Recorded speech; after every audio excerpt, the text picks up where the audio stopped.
Chapter 78. In less than 5 minutes, Xian Yuanyu and Yin Feng witnessed a luxurious side courtyard and half of the immortal city turn into ruins. There was not a single intact wall left in the Yu family's side courtyard. The place where the main hall used to be was now a huge crater tens of feet wide. Xian Yuanyu touched his heart. Given the current situation, he suddenly felt a little lucky. When Great Immortal came to the Xian Yuan family that day, she really wanted to have a chat with him. She had no intention of fighting at all. He turned to look at the person who had stopped fighting and was standing alone in the middle. He trembled. "Ancestors, please bless me." Xining dusted off her hands and turned around to walk towards the ruins that were already in a mess. She bent down and pulled out a person who was buried inside.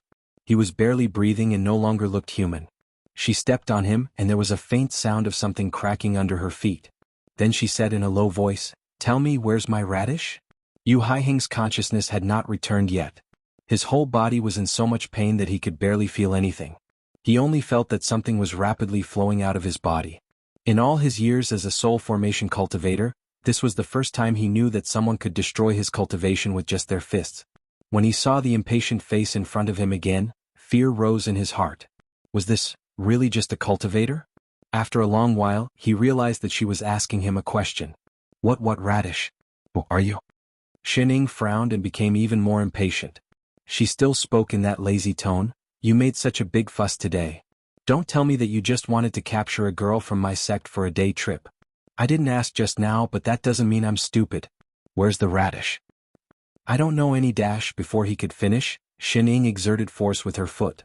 With a few cracking sounds, Yu Haiheng spat out a column of blood. "This is the last time. Where's the radish?" She narrowed her eyes, her killing intent overflowing. Yu Haiheng suddenly felt like his primordial spirit was being torn apart. His vision began to blur. What radish?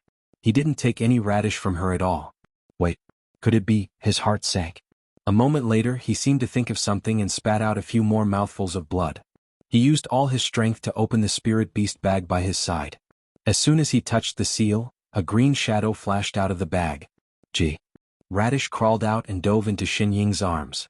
As if it had been wronged, it cried out quickly and anxiously, "G." Xining picked it up and looked at the vegetable that was still chirping. "Why did you become like this? Why don't you change back to your human form?" Rar. Radish felt even more wronged as it pointed at the person on the ground. The leaves on its head danced quickly and anxiously. "Can't change." "Gee." The radish nodded. Suddenly it seemed to have thought of something. It waved one of its leaves in front of her pitifully and let out a series of crying and trembling sounds. G. Xining took a closer look and saw that its originally long emerald green leaves were broken in the middle.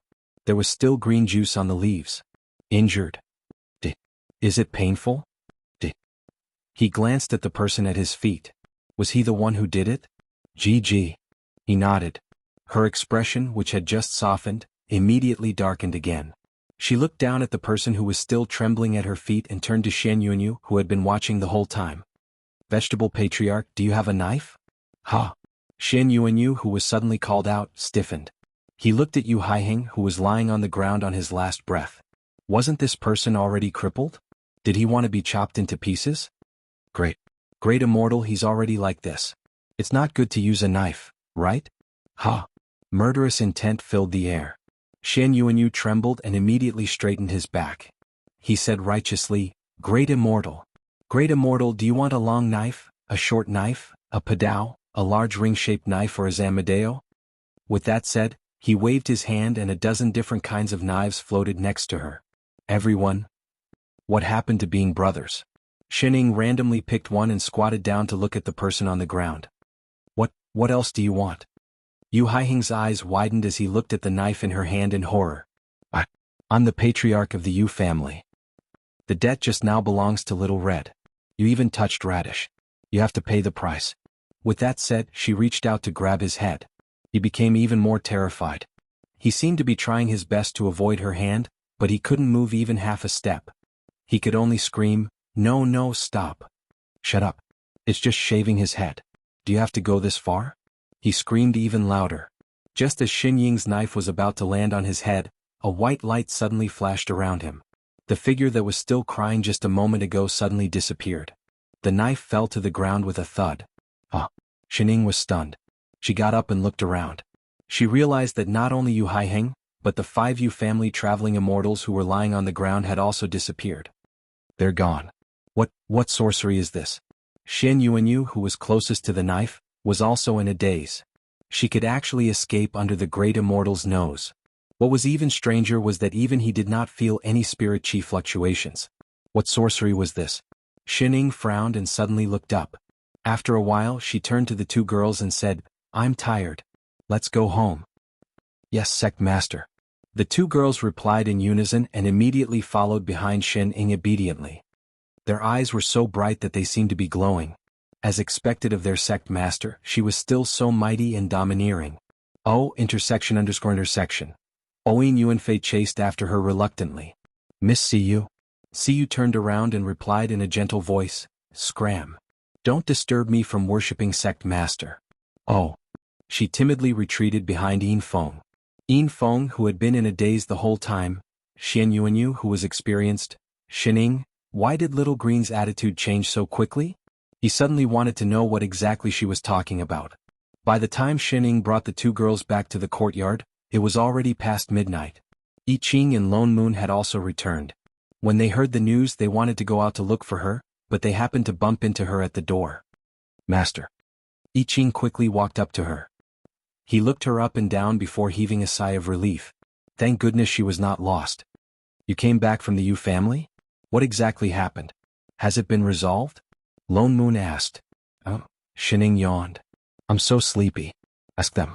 Xining casually plucked the sleeping radish off her leg and stuffed it into Father Nyo's arms. She turned and lay down on the table. "Sai, I don't understand why bad people always choose to do it at night. It's not good to disturb sleep." Lone Moon reflexively wanted to catch the radish, but found that it seemed to have gotten used to it. In an instant, it slipped out of his arms, shook its leaves and wrapped itself around his leg. It did not wake up at all. The corner of his mouth twitched.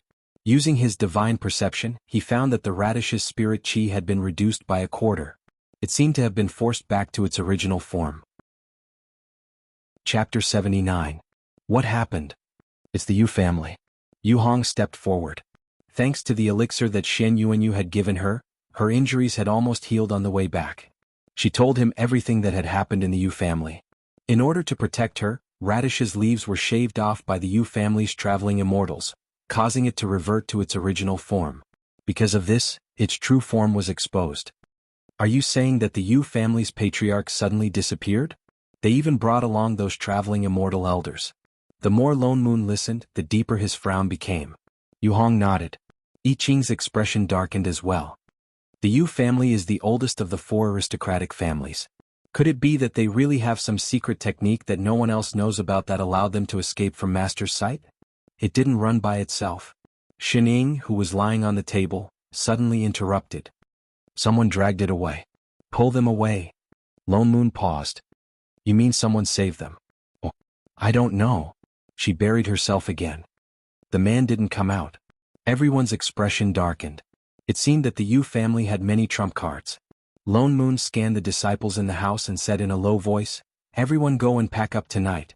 We will return to Invincible Sect tomorrow." It had to be said that Xin Ying's outburst tonight was a little too much. Not only did he cripple the cultivation of 5 traveling immortals, he even crippled the Yu family's family head. To the aristocratic families, this was not just a serious injury, but a comminuted fracture. If word of this got out, there would only be 3 aristocratic families left in the Upper Azure world. Although he didn't know who the person who saved him was, there must be a backup plan. After all, Yu Hong and the rest had low cultivation levels, and Tian City was someone else's territory. It was safer to return to the demon realm. Wait a minute, I seem to have forgotten something? Sai, forget it, it's not important. The unimportant soul-chasing tower people who were beaten up. What the F***CK. 3 days later. Hey, did you hear? The Yu family's traveling immortals were crippled by the Invincible Sect's sect master, and even the family master is missing. What kind of family clan is it without traveling immortals? I think the Yu family is going to be in chaos. There will be one less aristocratic family in the future. Isn't that right? What is the background of this Invincible Sect? How can they fight against the Yu family? I heard that it's a great secluded immortal sect. No one knows the exact location of their sect, but their disciples are either sword cultivators or body cultivators. So powerful. Why would the Yu family provoke such a sect? I heard that it's because family head Yu captured 2 disciples of invincible sect and severely injured them. The patriarchs of the Yin family and the Xinyuan family tried to persuade them, but they refused to let them go. See, the sect master got angry and destroyed the Yu family? This sect leader is so powerful? I wonder who he is. I heard that the sect leader's surname is Yi, and his given name is a single character, Qing. Have you heard about what happened to the Xinyuan family a year ago? It was done by sect master Yi and elder Lone Moon. Oh, it's him. Xining, Yi Qing, Lone Moon, who told you to change other people's names. In just 3 days, Invincible Sect's name had spread throughout the entire Upper Azure world. The Invincible Sect, which had been forced to become a secluded immortal sect, had suddenly become a first-rate immortal sect. It was even more powerful than the other immortal sects and was on the same level as the aristocratic families. News of the mysterious sect master Yi Qing destroying the Yu family in one night spread throughout the entire Upper Azure world. Lone Moon had also become familiar with the various sects because he had gone out to do business for the past few days. Whenever people talked about Invincible Sect, they would mention this soul formation supremacy who was better at doing business than the Yin family. Even the 9 girls who had participated in the competition had become the brightest stars among the younger generation of cultivators because Siyu had become the champion. But there was no Xining. Not a single word, not a single stroke, not a single punctuation mark. Straight face, no one knew who Xining was. Even the Yin family's band card that had been on display for a year had been removed. She did not even have the chance to become famous for eating and dashing. This time she had lifted a rock and dropped it on her own foot. It hurt a little. After this incident, the Yu family was completely holed up. Although they had a strong foundation and would not collapse just like that, without the support of the traveling immortals, their influence in the Upper Azure world was not as great as before. Lone Moon had originally thought that with the status of an aristocratic family, the Yu family would at least make a scene or stir up public opinion to threaten them. He did not expect them to admit defeat so thoroughly. As for what happened that night, the Yin family and the Xinyuan family did not come forward to clarify things, nor did they take sides. But in reality they were already siding with Invincible Sect. That was why the outside world made the Invincible Sect into a hidden immortal sect. After that night, Yu Haihing did not appear again. Even the Yu family only said that he had gone missing. When he thought of the person who saved them, he could not help but worry. He had a strange premonition that the Yu family would not be as cowardly as the Xinyuan family. Perhaps they were secretly preparing a big move or something. It would not be long before they came knocking on their door. But he did not expect that before the Yu family came knocking on their door, an unexpected person would appear. Reporting to the 2 elders, the rabbit demon at the foot of the mountain said that he found a spy who wanted to break into Invincible Sect, Yu Hong reported. Spy. Lone Moon was stunned. Could it be someone from the Yu family? He glanced at Yi Qing and instructed Yu Hong to keep the disciples from going down the mountain. Then he flew out with Yi Qing. From afar, they saw a group of 8th level and 9th level demons surrounding the array at the entrance of the mountain. They were shouting and fighting with a man dressed in black. The scene was very tense. What happened? Yi Qing and Lone Moon flew down and looked at the man. Their divine perception swept over immediately, but it seemed to touch a layer of fog. They could not find out the man's cultivation level at all. This man did not look simple. The 2 nobles are here. A rabbit demon stepped forward and said, "A little demon informed us that this man appeared sneakily at the entrance of the mountain. We blocked him." He nodded. Yi Qing had already stepped forward and said, "Who are you? Why did you trespass into Invincible Sect?" The cultivator was clearly surrounded by more than 10 high-level demons, but he did not look the least bit afraid. He snorted and said, "I am the Tower Master of Soul Chasing Tower, Feng Ying. I came here today to seek justice from Invincible Sect's Sect Master. It has nothing to do with others. Anyone who obstructs me will be killed." Soul Chasing Tower? Why did it sound so familiar? Chef, have you heard of it? Never heard of it. Yi Qing shook his head. It's okay if you haven't heard of it now. You will remember this name in the future. The man looked confident. This is Tower Master crazy? Did Xining forget to pay for her meal again? How did our sect master offend you? What the hell was Tower Master crazy? Shouldn't he be called Tower Mastering? Feng Ying's expression turned cold. He became even angrier. Stop pretending. 3 days ago, Wasn't it your sect master I Ching who barged into my soul-chasing tower when I was not around? He even injured more than 100 of my brothers in the name of looking for someone. You are a dignified hidden immortal sect. Don't you dare to admit to hurting people? 3 days ago. Soul-chasing tower, looking for someone? In a flash, I Ching and Lone Moon suddenly remembered the same scene. Both of them froze. Holy shit, they finally remembered what kind of place Soul-chasing tower was? That night, they were misled by wrong information and destroyed the tower. Both of their faces twitched. What should they do? Their boss actually came looking for them. How on earth did he find this place? S.B. The person who barged and called himself Sword Cultivator I Ching. I have already found out that I Ching is the sect master of your invincible sect. The more Feng Ying spoke, the angrier he became. He glanced at all the demons present and then at the 2 soul formation cultivators. He said with some fear, "Today we are here to seek revenge. It has nothing to do with other people. Please tell me, where is the sect master of invincible sect now?" The corner of I Ching's mouth twitched. Lone Moon, however, was decisive. Without hesitation he pointed to the mountain on the right. "Over there." "Thank you." Feng Ying's figure flashed and instantly flew in. "I Ching, all the demons, what are you looking at? You have a share too, okay?" Lone Moon turned back and glared at I Ching. "Besides, she will be fine. I Ching, I feel like I have betrayed the sect."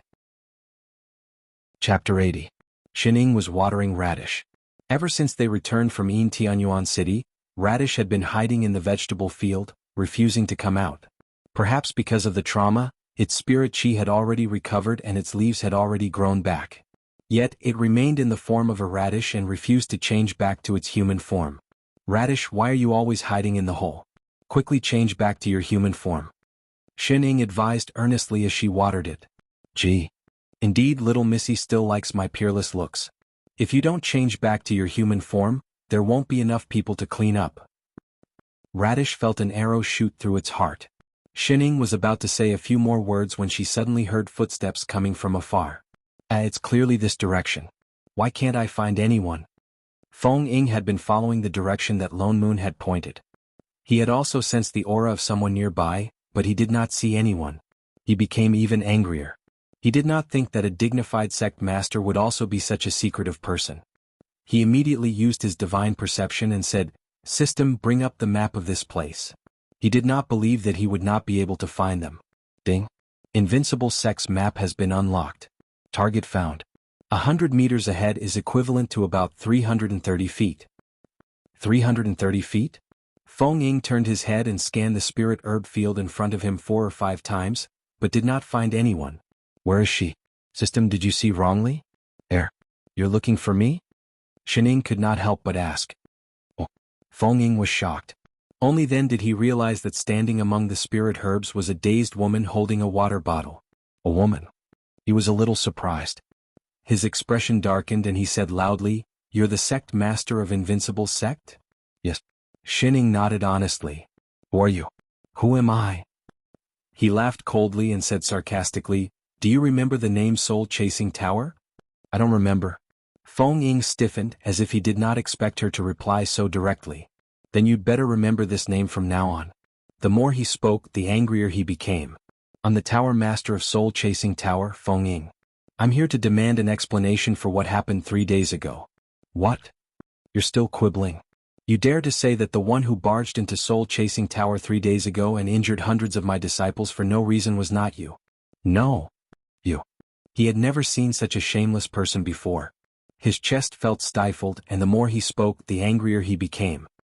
He simply pulled out his sword and pointed it at her, saying, "You've gone too far. Even though my soul-chasing tower is not some aristocratic family or immortal sect, we will not allow anyone to bully us." He activated his spirit chi and several spirit swords appeared around him.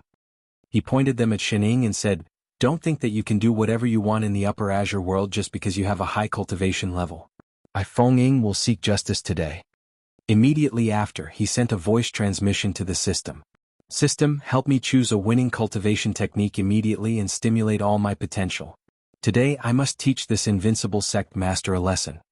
Feng Ying was not a careless person. Since he dared to go against the Yu family's invincible sect leader, his cultivation was definitely not weak. He had indeed sought out invincible sect in a moment of anger. But since he dared to come alone, he had naturally made ample preparations. However, so what if the opponent was a nascent soul stage cultivator? With the system as his trump card, he would definitely win. Moreover, this was not the first time he faced off against a soul formation stage cultivator. Regarding this, he had absolute confidence. After he finished speaking, he did not worry at all. He raised his sword and rushed toward the other side. As usual, a series of notifications rang in his ears. Ding. The host has stimulated the highest potential. The time limit is 15 minutes, that is, 15 minutes. Ding. Scanning the enemy's strength. Starting to match the most suitable cultivation technique in the database. Ding. The enemy's combat strength is 80%, 90%, 100%, 200%, 1000%, yen percent at yen percent at yen percent yen percent. Ding ding ding. Exceeding statistical value. Serious overflow, percent at hashtag yen percent. Transcending plain high-level life form. Discovered Big Boss. Activating emergency response measures. Ding. Emergency mission. Please kneel down in front of Big Boss and express your desire to suck up to her. What? Feng Ying's sword was already less than half a meter away from Shening. Suddenly he felt an electric current coursing through his body. His knees weakened and he fell to the ground. His head hit a pile of stones at the side with a thud. Feng Ying, Shening. This is the first time we're meeting. Is there a need to be so formal? A strange silence fell over the place. System, what the hell are you doing? Feng Ying was roaring in his heart. He directly used his divine perception to send a voice transmission. Why did I suddenly kneel down? Didn't I ask you to stimulate my potential? What's going on? Ding. The opponent is a high-level life form from another plane. She's an existence that transcends this plane. Why do I care what kind of life form she is? I don't understand what you're saying. I just want to help my soul-chasing tower vent our anger and beat him up. Ding.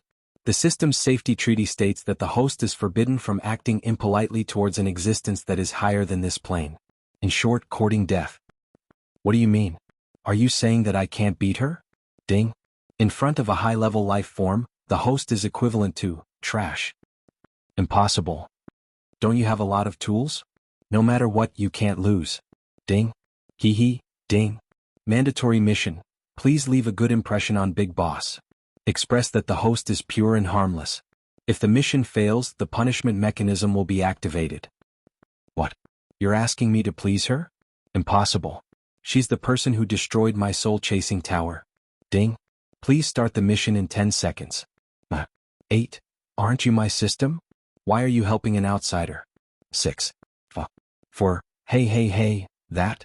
Xin Ying's mouth twitched. She could not help but poke the person who had been kneeling on the ground for a long time. She reminded him kindly, have you guys finished discussing? System, Feng Ying, a while later. You can hear me? Feng Ying took a step back and looked at Xin Ying as if he had seen a ghost. I don't want to hear anything either. Xin Ying sighed. But, have you guys forgotten about Guanggong playback? What the hell was Guanggong playback? Ding. System exposed. System exposed. System exposed. Feng Ying was completely stunned. He stared at the person opposite him with his mouth agape for a long time. The system was his biggest trump card. Just like that, she knew. Petrifying, seeing his face full of despair, Xin Ying could not help but feel sorry for him. That, the system in novels doesn't seem to be on Guanggong playback? It's okay. How about I pretend that I can't hear you for a while? Sigh. Actually, even if I can't hear you, you went to chat with the system without even greeting me. Don't you think it's a little awkward to kneel and stare at it? When you talked to the system in the past, did you also leave others at the side like this? Pardon me for asking. Do you have any friends? Dong dong dong. There was a faint sound of knives stabbing into his heart. Why did his heart suddenly hurt so much? I have no friends. So what if I have no friends? It's none of your business. Sob sob sob, I really want to cry. Don't cry, hey? Who's crying? Feng Ying flew into a rage out of humiliation and roared back. He wiped his face and realized that his tears were flowing down his face like a torrential river. Ding. Pear Blossom Weeping function is automatically triggered. It will help the host gain the favor of the Big Boss. Damn you. He directly gave up on the divine perception transmission and roared in despair. System, that's enough. What Pear Blossom Weeping? Quickly take back your tears. Ding. The mandatory mission cannot be cancelled. *CKU. Whose system are you? But no matter how much he resisted, his tears still flowed down unstoppably. He cried until he started to feel dizzy, but there was no sign of it stopping. He suddenly felt that revenge, venting, and integrity were all rubbish. He stepped forward and hugged Xinying's thigh. Big boss, I was wrong. I shouldn't have overestimated myself and challenged Invincible Sect. I beg you to make this stupid system stop, please? I'll do anything you want me to do. I'm going blind. Hence, when I Ching and Lone Moon arrived, what they saw was the Tower Lord of the Soul-Chasing Tower, who had been saying that he wanted revenge, hugging Xinying's thigh and crying so hard that the heavens shook and the earth cracked. His tears flowed like a river. The two of them, what the hell? Chapter 81. System? Lone Moon was stunned. He scanned the person in front of him from head to toe. This isn't a cultivation world. Why would there be a system? Don't tell me you transmigrated too? Was transmigration something freely nowadays? Were anything? Transmigration. What do you mean? Feng Ying, who had finally stopped crying, could not help but burp. He frowned and asked, "Looks like it's not?" Lone Moon was even more curious. Then what exactly is this system in your body? Why should I burp? Tell you burp. Feng Ying had no intention of cooperating at all. He snorted arrogantly. Unfortunately, the burps that came out from time to time destroyed his original arrogance. This is called a system burp thing. It has already established a soul burp contract with me. You guys are jealous. Before he finished speaking, a series of mechanical sounds that only the two of them could hear rang out in the next second. Ding. Serial number, CIH-12 system at your service. This system was born in the 3584. 65-dimension plane, planet ZC-999, Hengyucheng Corporation. Due to the sudden interstellar storm, it fell into the plane crack and came to this plane. Hengyucheng Corporation is dedicated to the development of growth systems. CIH-12 is the 12th system in the series. It can guide and correct the host's inappropriate behavior in all aspects and ensure the safe and healthy growth of the host. Now bound to the host, Feng Ying. Feng Ying. The seller sold it too quickly, didn't he? For all? What did you hear? Lone Moon glanced at Xinying. The system's voice could only be heard by Feng Ying and her. What exactly is that thing? Even I Ching looked over curiously. Air. Xinying thought about it and explained after a while. In short, this is a parenting system. The two of them paused before saying in unison, "Oh." Then they both turned to look at a certain child. How do you know that this is a parenting system? Feng Ying exploded. He was a nascent soul-perfected one. How could he be a parenting system? Do you know that it, ding? Before he could finish, the system's voice rang out again. Serial number, CIH-12. Main functions include detection, navigation, persuasion, demonstration, and a full set of basic rules and regulations of planet ZC-999. It is applicable to any newly born life form, which is a young host. Feng Ying, whose system do you belong to, hey? You can't undermine me like this. Ever since he came to Invincible Sect, his system seemed to have changed owners. What a good system. Xinying complimented. Ding. Task release. Please say thank you to the boss. My heart is so tired. Say it. Xinying pressed him down on the chair, turned around and sat on the seat of honor. She grabbed a pastry and said, "Why did you suddenly run to the back of the mountain and step on my radish field?" She had been watering it for half a day. Although she did not like to eat vegetables, it was still the fruit of her labor. However, he had stepped on half of it. The corner of Feng Ying's mouth twitched. So this was the main point of her kidnapping him? Who cares about your radish fields? The winner takes all. But don't expect me to reveal any information. Ding. Exporting host's data? Shit. Host Feng Ying. Life formed from a low-level plane. Local age, 236 years old. Gender, male. Mid-stage nascent soul realm. Metal, fire and earth triple spirit root. Low-grade aptitude, already upgraded to high-grade. Bound to the system at the age of 3. Successfully activated at the age of 39. Skills, swordsmanship, invisibility, mixed element spell, etc. Host's major incident reading, 1. 5 years and 3 months old. Secretly kissed the 4-year-old girl next door. Beaten up by the enemy's parents. Not life-threatening. 2. 10 years and 7 months old. Wet the bed at 3 in the morning. Burned the bed sheets and caused a fire. Not life-threatening. 20 years and 8 months? Shut up. Feng Ying shouted anxiously. His face instantly turned red. He had the urge to find a hole and hide in it. For all, Flip's table. Why didn't he know that the system had a recording function? Why was the record from hundreds of years ago still there? People said it was a child-rearing system. Did it really become a child-rearing system? To make it easier for everyone present to understand, Shining read out loud every time the system said a sentence. In an instant, the gazes of the 3 people gathered on him. Don't tell anyone. For the first time in his life he had the urge to die. 5 minutes later, that. Lone Moon coughed. He finally shifted his gaze away from a certain 10-year-old cultivator who still wet the bed. So, he relied on this system to find Invincible Sect? Although he had told his business partner, the Yin family, the location of Invincible Sect was located in the Demon Realm. That was why they agreed to meet in Upper Azure Town. The Yin family would not reveal their location. In addition, there were demons everywhere in the Demon Realm. It would be extremely difficult for him to reach Invincible Sect safely. He only had nascent soul cultivation. He could only have relied on the system to get here. So what if that's the case? Feng Ying turned his head angrily. He looked like he had nothing to lose. He turned to look at Shining, who was sitting lazily at the side. He gritted his teeth. What the hell? He really did not expect the system to suddenly make such a problem. Not only could he not vent his anger, but it also gave him strange missions. He had lost all the faith he had built up over hundreds of years of cultivation. What did the system mean by Big Boss? You. He could not help but ask, you, what did you do to my system? Why are you the only one who can hear what the system says? And it had to answer every question. Shining was stunned. She shook her head honestly. I don't know. How could you not know? He jumped up from his chair. Then why is it always helping you? If not for the fact that soul contracts could not be cancelled, he would have suspected that this fellow called the system wanted to change owners. I really don't know. Forget it if you don't want to say. She's not lying to you. Lone Moon sounded like an experienced person. She says she doesn't know, then she really doesn't know. You'll be fine once you get used to it. Naive. Why bother explaining reasons to a cheat? Just bear with it. Feng Ying obviously did not believe him. He looked at Shining angrily. I was unlucky to fall into your hands today. Kill me if you want, but I will not let you off for destroying my soul-chasing tower. Soul-chasing tower? Shining was stunned.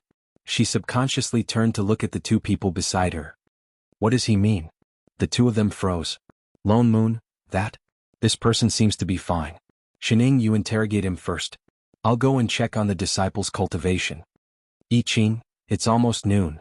Master, I'll go and cook. With that said, the 2 of them disappeared in a whoosh. Shining?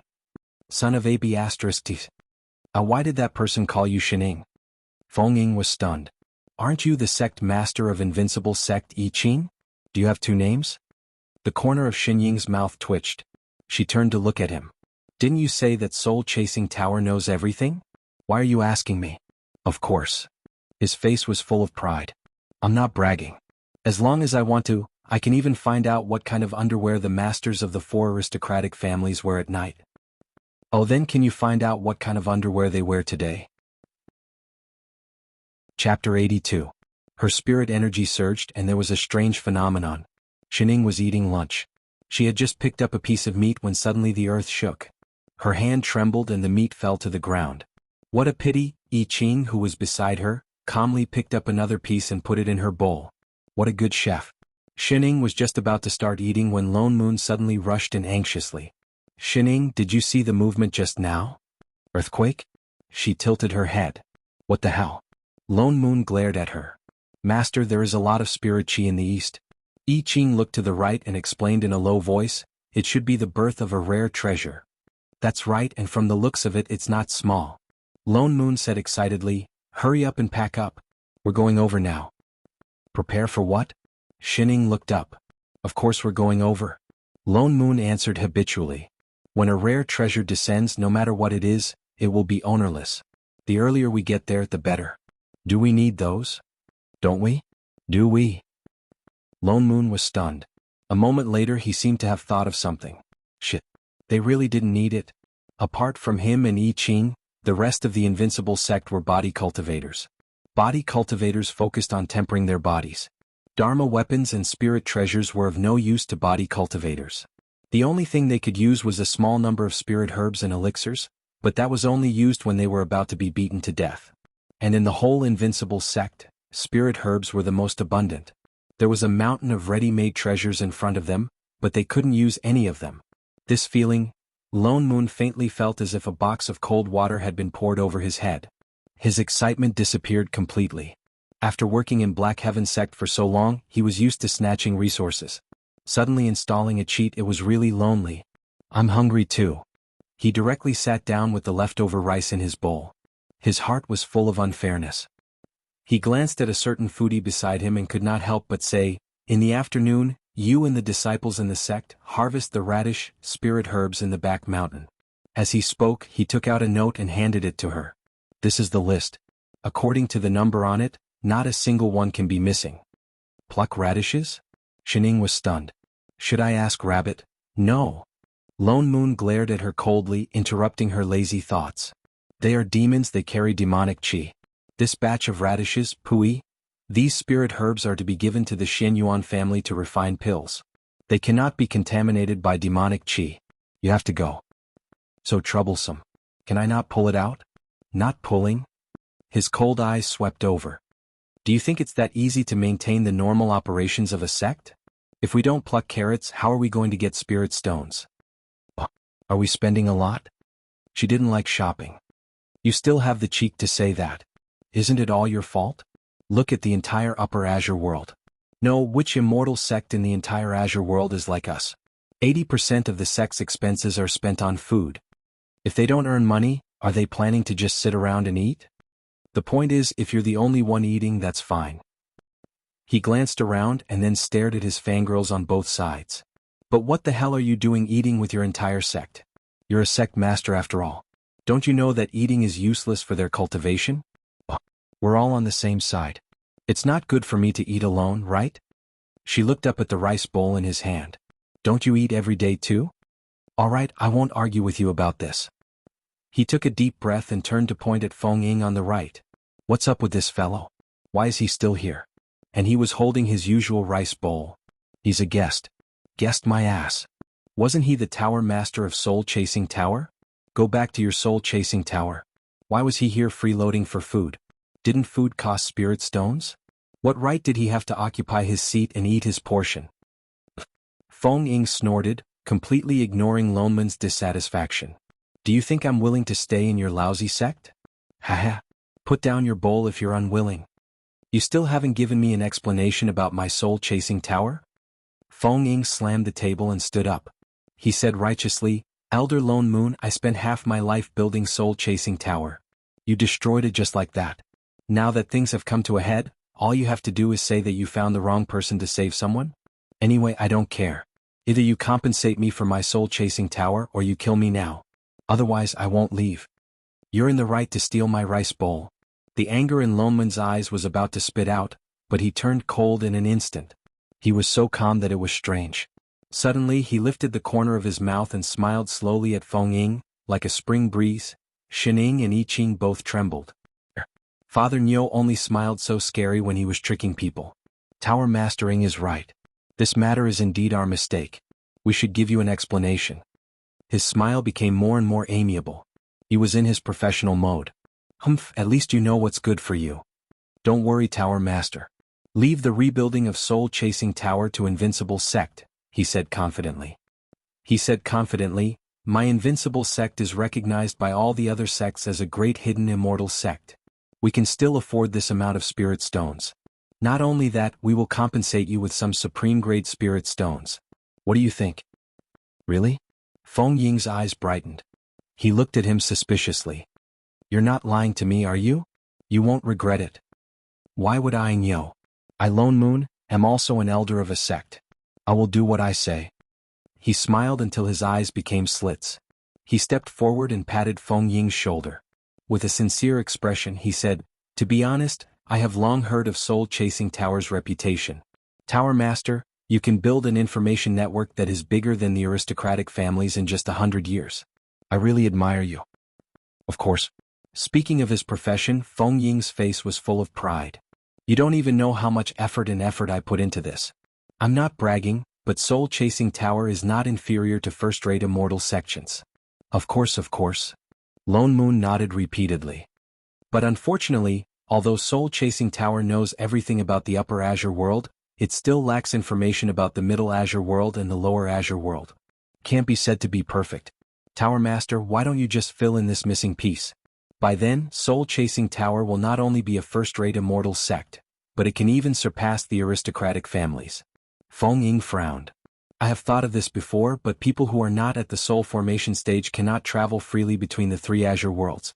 I am in the Upper Azure world, so naturally I can't get the news of the other two realms immediately. I have a way to help Soul-Chasing Tower solve this problem. Really? Feng Ying was shocked. He took 2 quick steps forward. Supremacy Lone Moon, is what you said true? Of course. You forgot that although people cannot travel freely between the 3 realms, they can in the demon realm. I have an absolutely feasible idea, he said with a serious expression. If Tower Master agrees, I can help you achieve this wish. Of course I agree to such a good thing. Feng Ying looked excited. Then he looked at him worriedly. What request do you have? Those who come are guests. Talking about requests will hurt feelings. Tower Master seems to be a straightforward person. Why don't we take this opportunity to rebuild your tower and treat the spirit stones used to build it as an official investment from Invincible Sect? What is an investment? This question is more complicated to explain. How about this? Come with me to the study. I'll come up with a plan for you while I explain. How about that? Alright, let's go. Tower Master, please. With that said, the 2 of them walked out of the rear hall excitedly. Yi Qing the onlooker. Master, how much of Soul-Chasing Tower do you think he will lose? Shining, that depends on how angry Father Nyo is just now. If they want to take money out of Father Nyo's pocket, someone has to tell him that father is your father. Light the candle. Chapter 83. Father Nyo had gone far away. The agreed delivery date with the Yin family had arrived. Because he still had to go to the Shen Yuan family to refine the pills, he would be gone for at least half a month. Invincible Sect lost a housekeeper, and Shining completely let herself go. She strongly requested to increase the number of dishes from 6 to 8.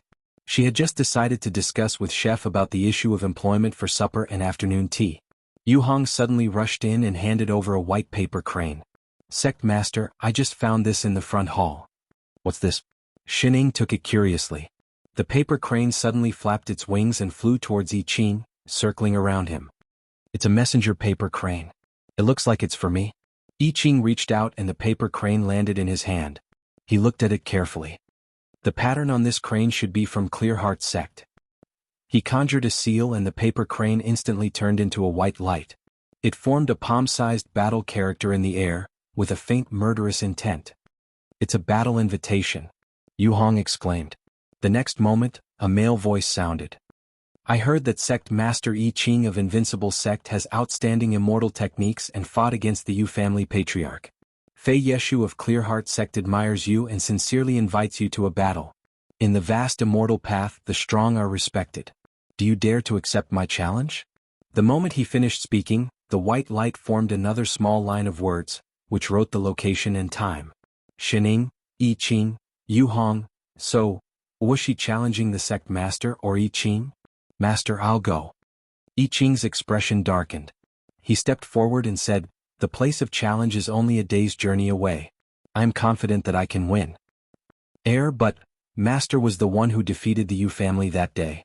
We can't let the other sects continue to misunderstand. We can take this opportunity to clarify things with everyone. That's not what I meant. I know Master is worried about me, but if I don't accept the challenge, the other sects will look down on our Invincible Sect. No. Master, please speak. Can you make dinner before you go? Late at night. Is anyone there? 2 rabbit demons walked into Invincible Sect's mountain gate, trembling with fear, and called out softly in a hoarse voice. A moment later, a red and a green figure appeared at the door. Yu Hong looked at the 2 8th-level rabbit demons in confusion. She cupped her fists and said, Brothers Rabbit, may I know why you've come so late at night? Hello, Miss Hong. Rabbit on the left scratched his ear and said, It's like this. Well, the 2 of us passed by the entrance to the demon realm and saw a cultivator barging into the demon realm. We wanted to chase him out, but He said he knew Miss Siyu, so we brought him over. You know me? Siyu paused and looked at Yu Hong in confusion. Who are you? The two rabbits quickly turned to the side, and Siyu saw that there was a person lying behind them. He seemed to be seriously injured. His body was covered in blood and his breathing was very weak. If one did not look closely, they would not have noticed. She walked closer to take a look, and her eyes instantly widened. In Yuanfei, how did he get hurt like this? Yu Hong was shocked as well. She immediately squatted down to check his meridians, only to find that his golden core was showing signs of shattering. That was why he was unconscious. We didn't do it. The two rabbits hurriedly explained. We are good rabbits. He was already like this when we found him. Yu Hong nodded. She could naturally tell that Yin Yuanfei's injuries were caused by spirit energy. The person who injured him must have been a cultivator. She quickly instructed Siyu, junior sister, use your spirit chi to protect his heart meridians. I'll go to the back of the mountain to pick some spirit weaving grass. All right. Siyu nodded and immediately helped the person up. She nodded at the two rabbit demons and said, Thank you, both of you. It's my duty, my duty. The two rabbits' ears twitched and they quickly turned to leave. They only heaved a sigh of relief when they were far away. Fortunately, they did not meet the great immortal. Siyu immediately sat down cross-legged and used her spirit chi to protect his heart meridians. A moment later, Yu Hong returned with the spirit weaving grass. The two of them fed it to him.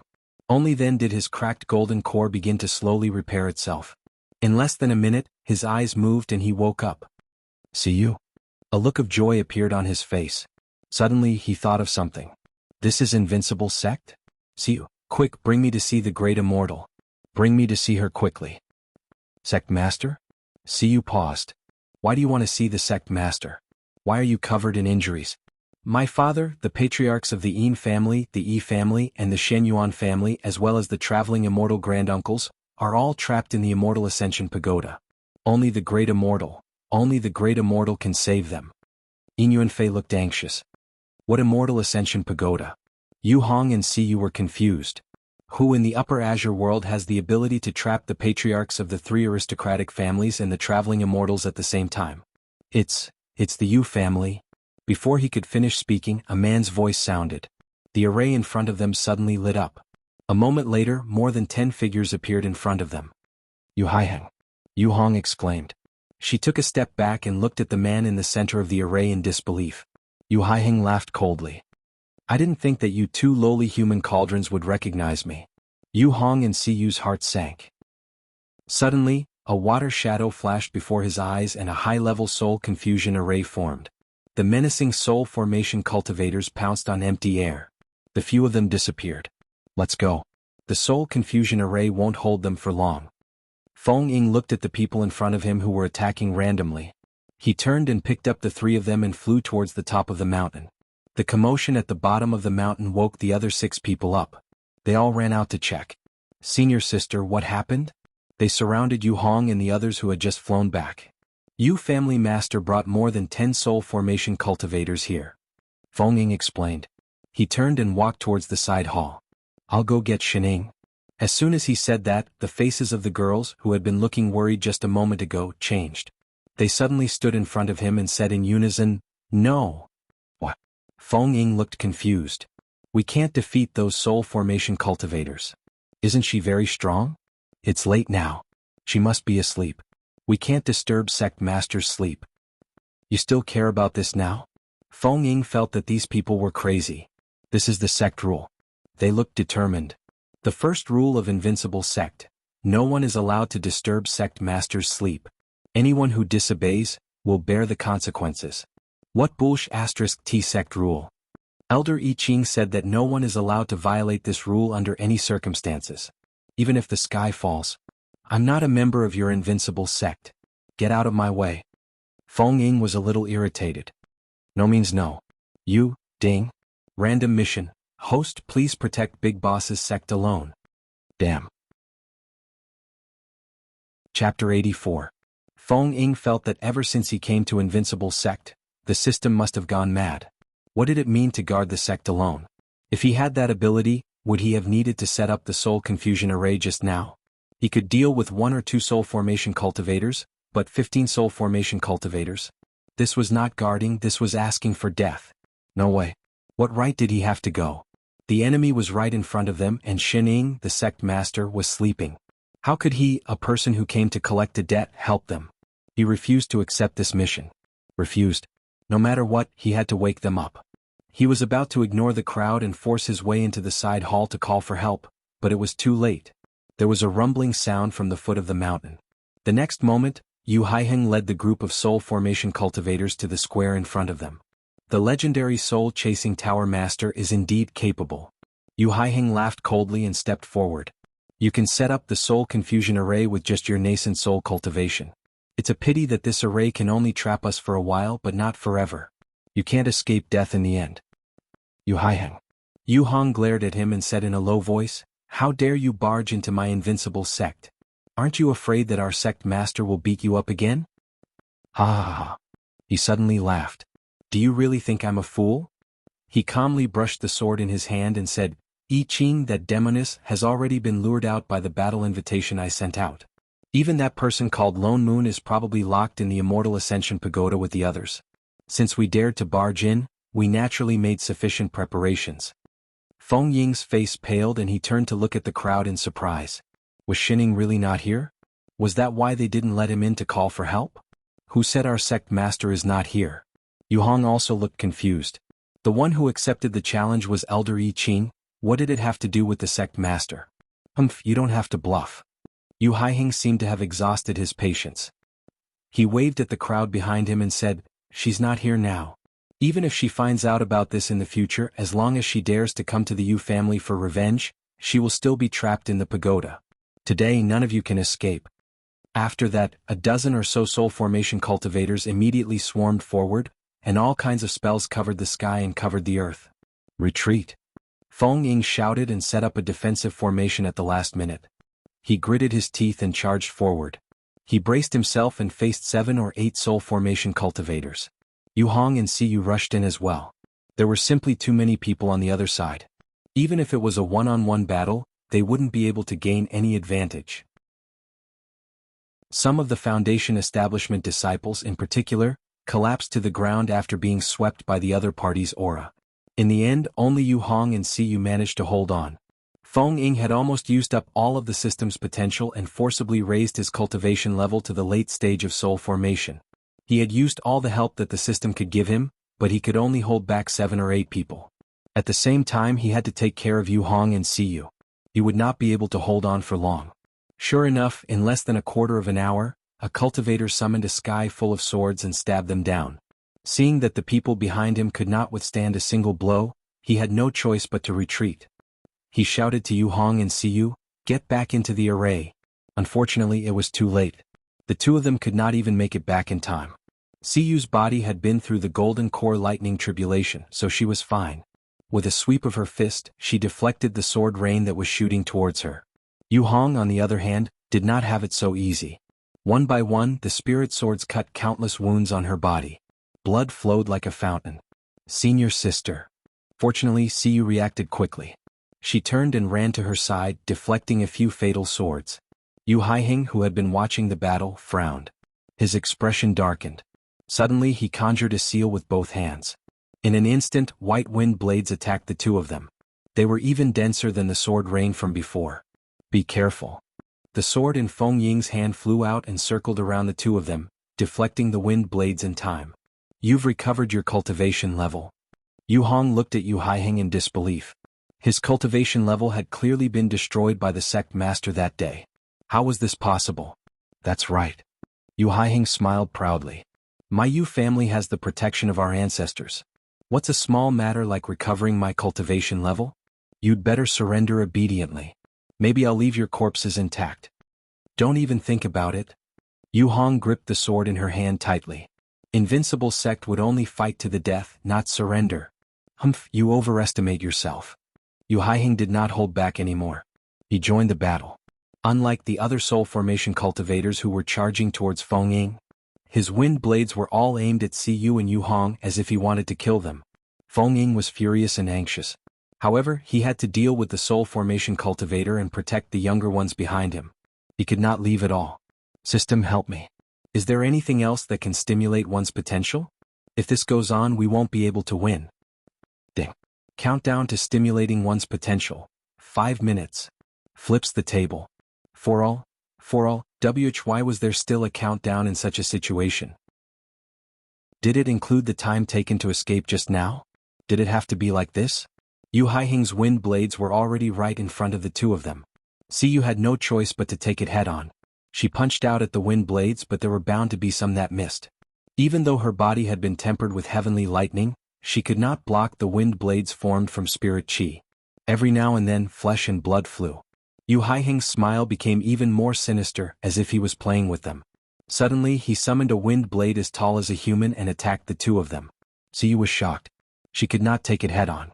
She could only use all the spirit chi in her body to punch the wind blade.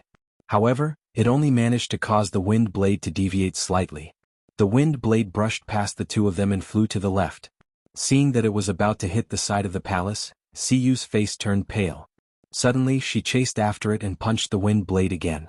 This time the wind blade changed direction and hit the door pillar of the main hall. Yu Haiheng, who was about to summon the next wind blade, frowned as if he had discovered something. He swept his gaze over everyone present and suddenly revealed a strange smile. All of you are gathered in the front hall and purposely didn't go to the side hall on the left. Could it be that there's something important hidden there? Seeing that everyone's faces had turned pale, Yu Haiheng was even more certain of his guess. Before anyone could react, he suddenly turned his hand. Unlike the wind blades that were just playing around, a huge wind dragon appeared in an instant. The wind blades that filled the sky immediately whistled towards the side hall. No! The 9 girls cried out in alarm. But it was too late. In an instant, the grass and trees were sent flying, and the exquisite palace hall began to collapse. The entire side hall seemed to have been cut in half from the middle. With a loud rumble, a large part of it collapsed and there was a huge roar. The ground was filled with broken fences and broken walls, and a cloud of dust flew up. Yu Haiheng thought that the other disciples of Invincible Sect were hiding inside, but when he looked inside he did not see anyone. So he sent out a few more wind blades and said, "I want to see what exactly is hidden in this side hall." "Let you, me?" Before he could finish speaking, a low voice suddenly sounded behind him. It was as if a storm was brewing. Chapter 85. Yu Haiheng felt a chill run down his spine. That familiar tone seemed to have come from hell. He did not even dare to move.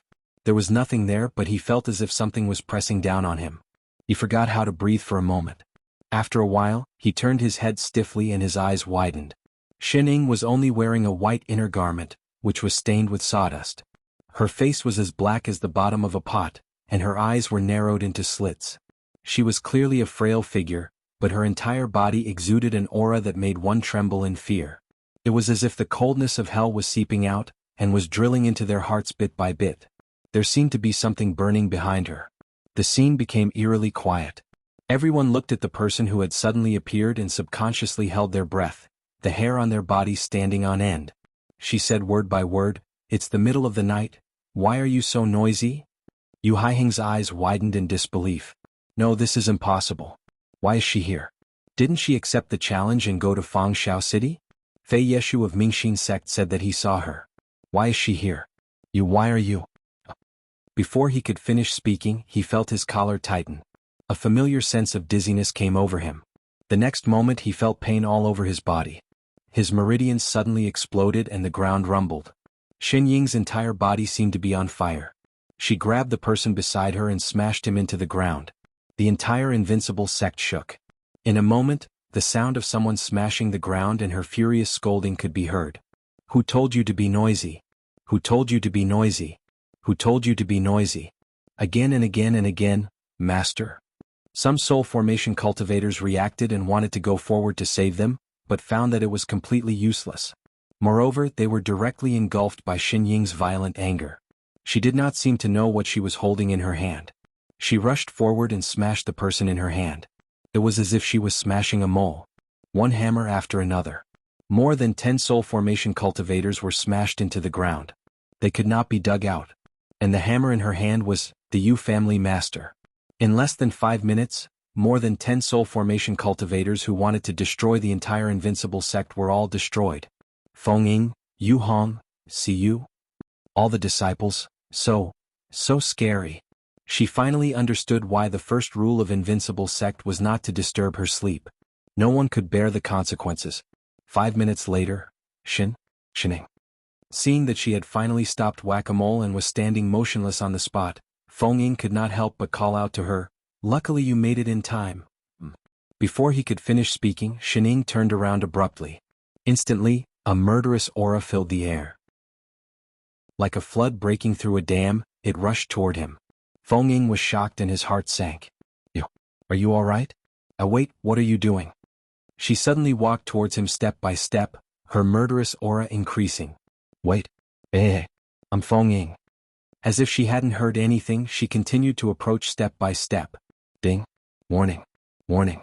The enmity of the big boss towards you has already broken through the surface. It is a crisis of extinction. Extinction crisis. No way. Don't scare me. Looking at Shining, she didn't recognize him at all. She thought he was her accomplice who disturbed her sleep. This way of getting out of bed was too scary. Yet he had nowhere to hide.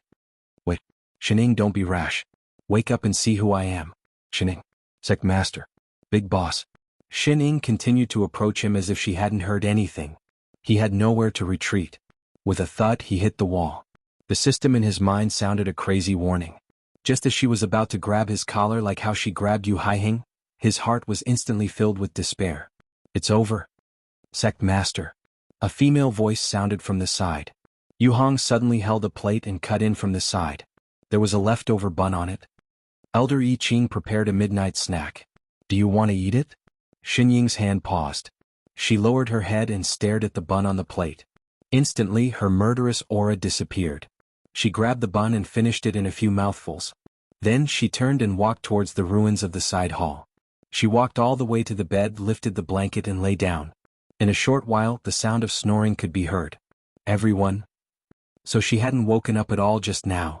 When Shining woke up the next day, she saw more than 10 people surrounding her bed. Pairs of worried, excited and worshipful eyes all landed on her. She froze for a moment. After a while, she raised her hand and greeted them. Good morning. Are you here to call me for breakfast? Was there a need to be so many people here? No one replied. Instead, the look in their eyes became even more intense. What was going on? Shining sat up from the bed looking confused. Only then did she see the ruins in front of her. What happened to the house? Was there an earthquake? Everyone looked at each other for a while. Then they asked carefully, Sect Master, did you forget? Forget what? She tilted her head. Her expression became even more confused. No, nothing. Everyone shook their heads in unison. They swallowed their saliva and looked at each other, speechless. Only then did Yu Hong step forward.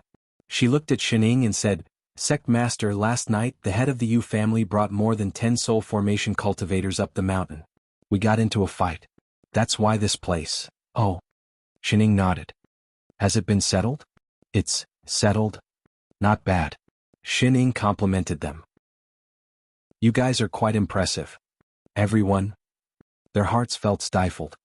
But this house is a little damaged. Shining stood up and looked around. It looked like it would take a few days to repair. She was about to arrange for someone to call the rabbits. Great Immortal. A person suddenly walked over from the end of the bed and knelt down in front of her. Great Immortal, please save my father. Only then did Shining realize that there was one more person in the crowd. Stunned, she asked, Who is it? Sect Master, this is the young master of the Yin family, Yin Yuanfei. Yu stepped forward and explained. He was chased by the Yu family and was sent here by the rabbit demons in the middle of the night. Oh. So it was that masochist. What happened to your father? My father and the heads of the other 2 aristocratic families, as well as many cultivators from the other sects, were bewitched by the Yu family and entered the Immortal Ascension Pagoda. We don't know if he's alive or dead. Yin Yuanfei said anxiously. Immortal Ascension Pagoda? What the hell? Shining was stunned. She turned to look at Feng Ying and said, Well, baby, you have more information. Can you explain? Feng Ying, who the hell was calling whom baby? Although his system was a parenting system, did she really think he was a child? My name's Feng Ying. If you call me baby one more time, I'll turn against you. Ding. Host's name change application is successful. New name, baby. Confirmed. Chapter 86. I've just received the news as well. Feng Ying pulled out a chair from the rubble and swept the dust off it. The Immortal Ascension Pagoda suddenly appeared in the Yu family of Huayuan City yesterday. It said that your battle with the Yu family patriarch triggered the Yu family's restriction, causing the Immortal Ascension Pagoda to appear. Oh yes, the strange phenomenon that appeared yesterday morning was caused by the Immortal Ascension Pagoda. Come and sit. Shining sat on the chair that he pulled out. What's the use of this pagoda? Ding. Congratulations, dear host. You have completed the mission and obtained the achievement of a polite young man. The corner of Feng Ying's mouth twitched. He tried his best to ignore the system's voice and continued. According to the Yu family's ancient records, this pagoda was a Dharma artifact used by the Yu family patriarch before he ascended thousands of years ago. Inside the pagoda is a trial ground that connects to the immortal realm. As long as you can reach the top of the 3-story pagoda, you can directly ascend to become an immortal. That's why it's called the Immortal Ascension Pagoda. Ascend to become an immortal. Everyone was shocked. Ascension was a very dangerous thing.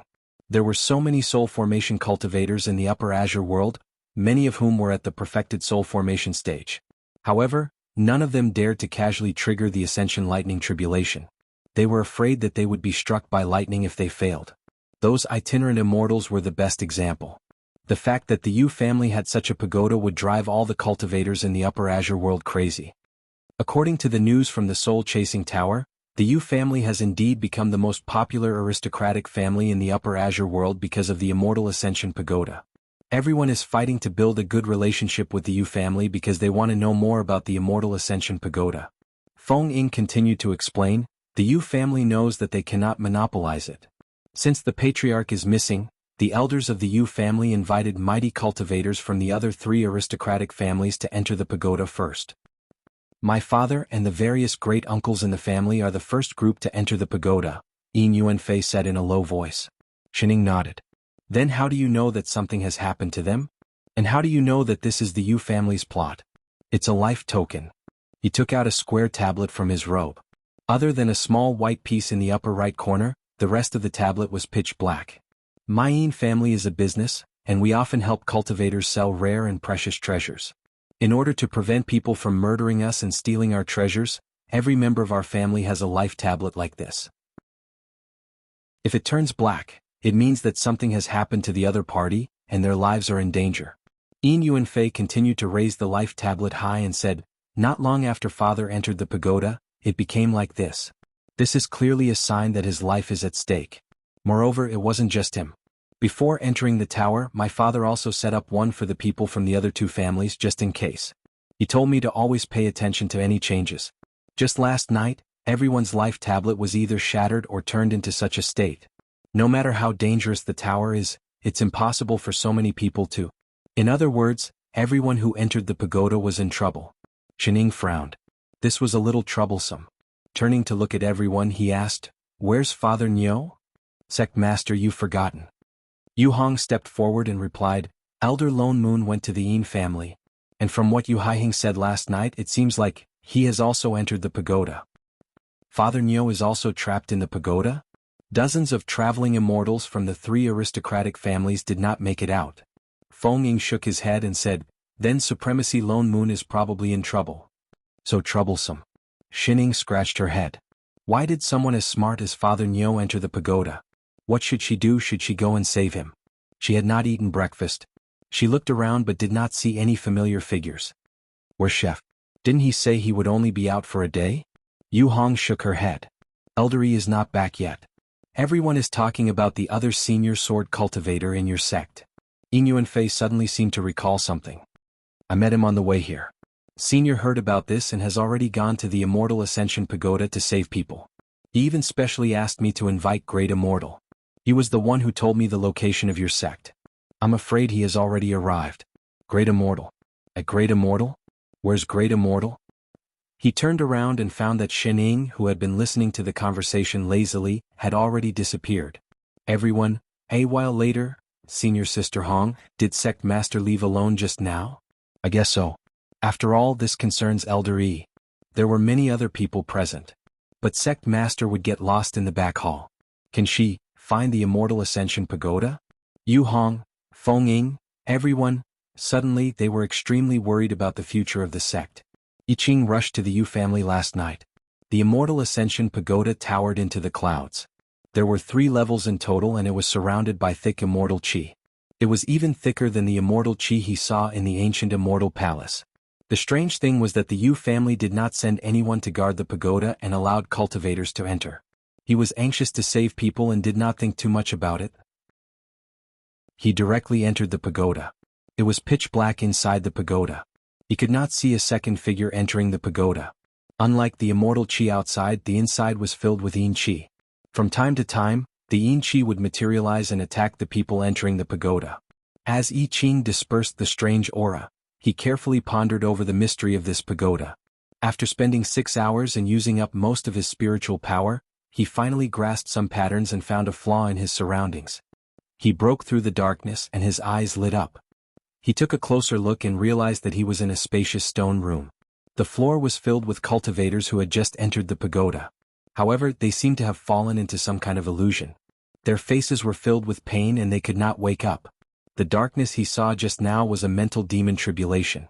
He was a sword cultivator and he was determined to eliminate all evil spirits in the world. That was why he saw that darkness. Fortunately, he came to his senses in time and was able to break through the barrier and wake up. The people on the floor obviously had not seen through it. He did not know what this Immortal Ascension Pagoda was. It could actually forcibly trigger mental demons. Just as he was thinking, he suddenly heard a sound above his head. It sounded like something was moving. He looked up and saw that the stones were moving away one by one. They automatically piled up into layers. In a short while, they formed a flight of stairs that led directly to the sky. I Ching frowned and looked around. When he did not see the person he was looking for, he gripped the sword in his hand tightly and flew up the stairs. No matter what was in the pagoda, he would only know after he entered it. He flew all the way up until he reached the end of the stairs. The scenery around him changed. He was in a dense forest. He could hear the faint sounds of insects and birds. Even the stairs that he had just ascended had disappeared. Suddenly, a deep male voice rang out. It sounded as if it came from beyond the heavens. In an instant it spread everywhere. Someone can actually overcome their mental demons so quickly and successfully enter the first level. Who are you? I Ching looked around cautiously but did not sense any unfamiliar aura. So you have an innate sword embodiment. No wonder. The other party did not seem to have any intention of answering him. He continued, you can see through your mental demons. You can be considered a determined person. Let's see if you can break through the Tao-seeking stage of the first level. The moment he finished speaking, a beam of light descended from the sky. A figure slowly appeared in the light. Only by defeating the person in front of you can you enter the second level. The voice seemed to rejoice in I Ching's misfortune. The beam of light slowly dissipated. In a short while, a figure dressed in white appeared. The suppressive aura of a soul formation cultivator emanated from him. He held a jade flute dharma artifact in his hand. I Ching was shocked. This person was actually Lone Moon. Fake. He is not an illusion. This is the first level of the Immortal Ascension Pagoda's test. As long as you defeat him, you will be one step closer to ascension. The voice sounded again, this time with a hint of mockery. The great Tao is heartless. As the Tao in your heart can you kill? Before he could finish speaking, I Ching rushed towards Lone Moon like an arrow released from a bow. He did not hesitate at all. Every move landed on the spot, leaving no room for maneuver. He had long wanted to beat up this little B*TCH who had snatched his master away from him. It's great that it's the real person. Oh. Chapter 87. I Ching's sword was merciless. It was as if the person standing opposite him was not a companion but an enemy. He hit where it hurt. Lone Moon, on the other hand, did not make a sound. He was like a senseless puppet. He did not know how to defend himself and only attacked I Ching with all his might. In less than a moment, Lone Moon's body already had several wounds.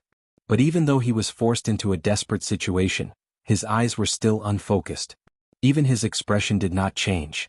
Until I Ching suddenly summoned his sword intent. A familiar huge golden sword appeared and slashed towards him. Even the surrounding trees were smashed by the sword intent. The ground shook. The huge golden sword slashed towards Lone Moon. It looked like it was about to hit Lone Moon. Only then did his eyes widen abruptly. His originally misty eyes instantly cleared up, and he shouted out reflexively, F***CK.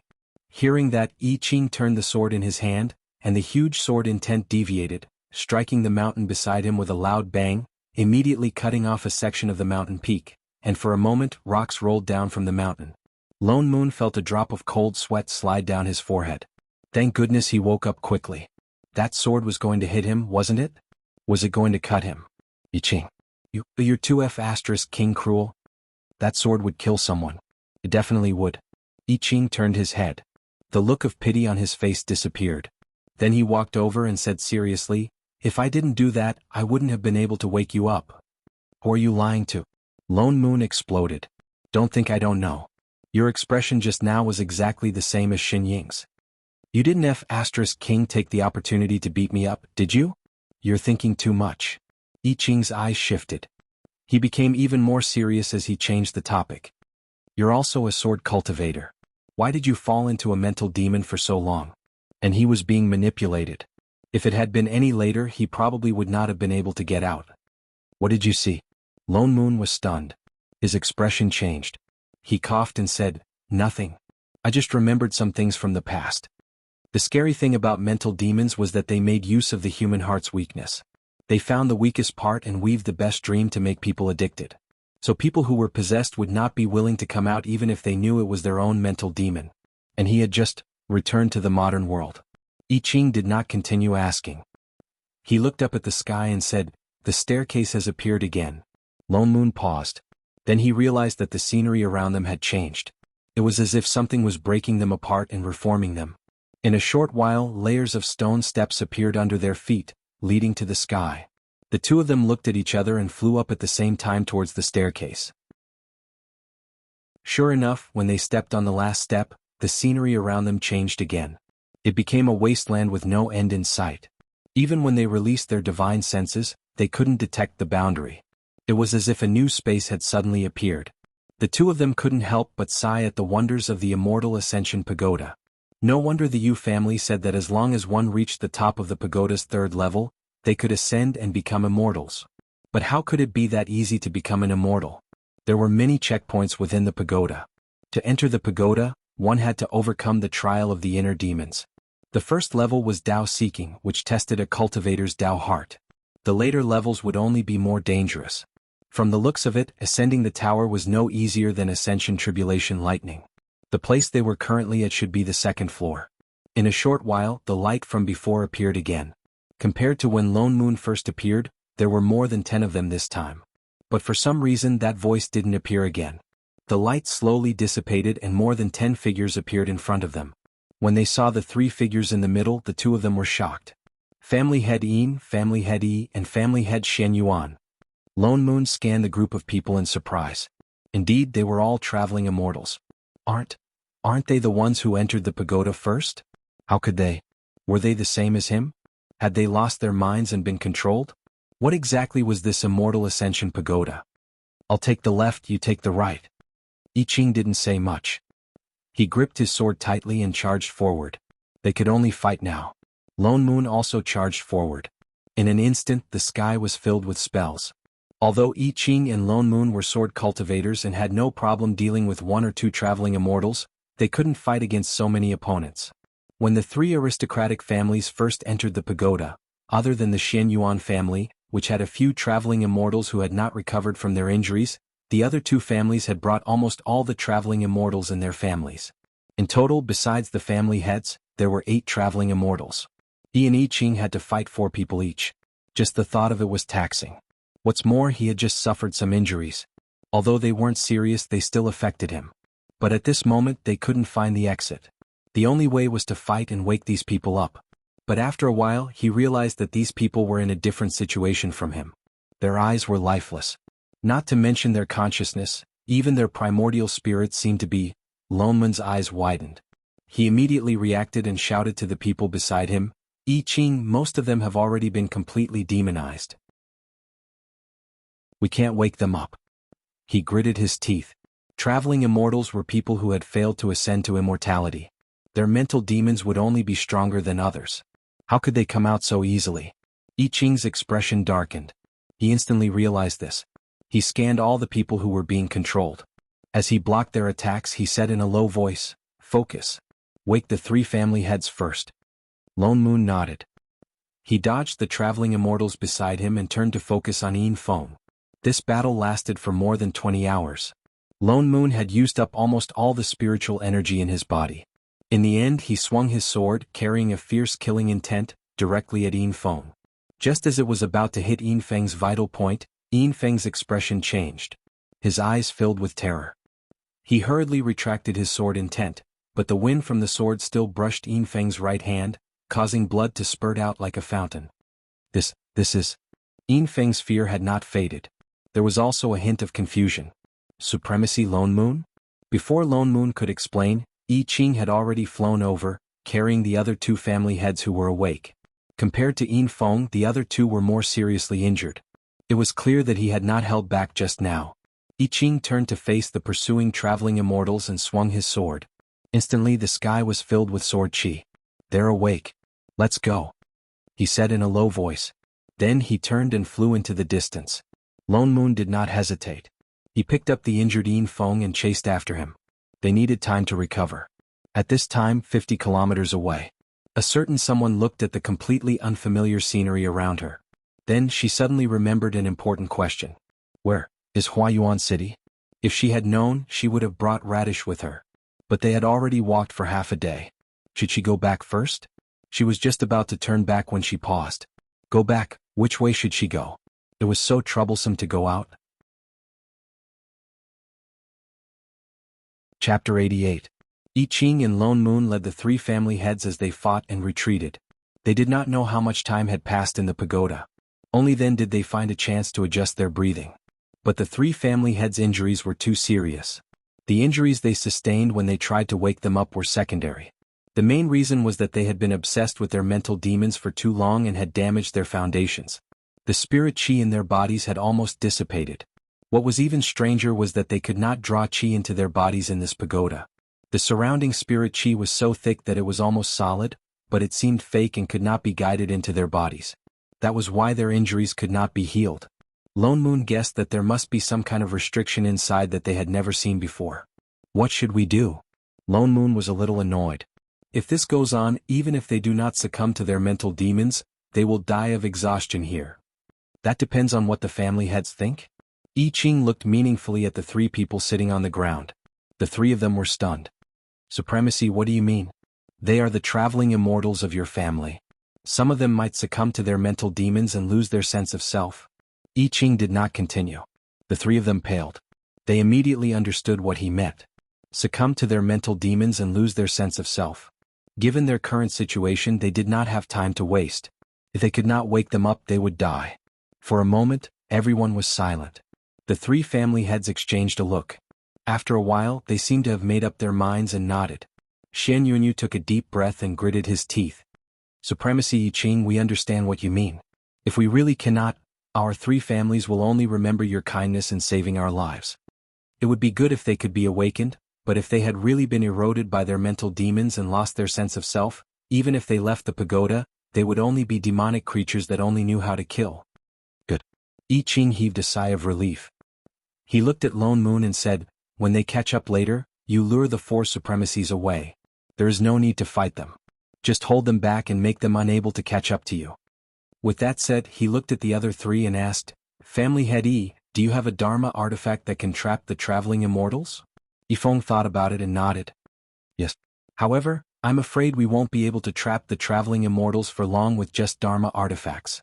We just need to be able to trap him for an hour. I Ching turned to the other two and said, Patriarch Yin and Patriarch Shen Yuan, help us from the side. No matter who it is, just trap one traveling immortal, leave the rest to me. With that said, he turned back to look at Lone Moon. After an hour, lure the other four over. You want to defeat them one by one? Lone Moon was shocked and his eyes brightened. He nodded. That's all we can do now. He hoped that the group of people wouldn't see through him. All right, I'll listen to you. Lone Moon nodded and took a deep breath. I Ching briefed them on the details. In less than a quarter of an hour, they could vaguely feel the suppressive force of many traveling immortals heading their way. Coming. Lone Moon and I Ching exchanged a look and flew out together. Outside Huayuan City. Wow, what a tall tower. Shining looked up at the towering white tower in front of her. It occupied almost half of Huayuan City and could be seen from a few miles away. Of course, I heard that this tower leads directly to the immortal realm. Of course it's extraordinary.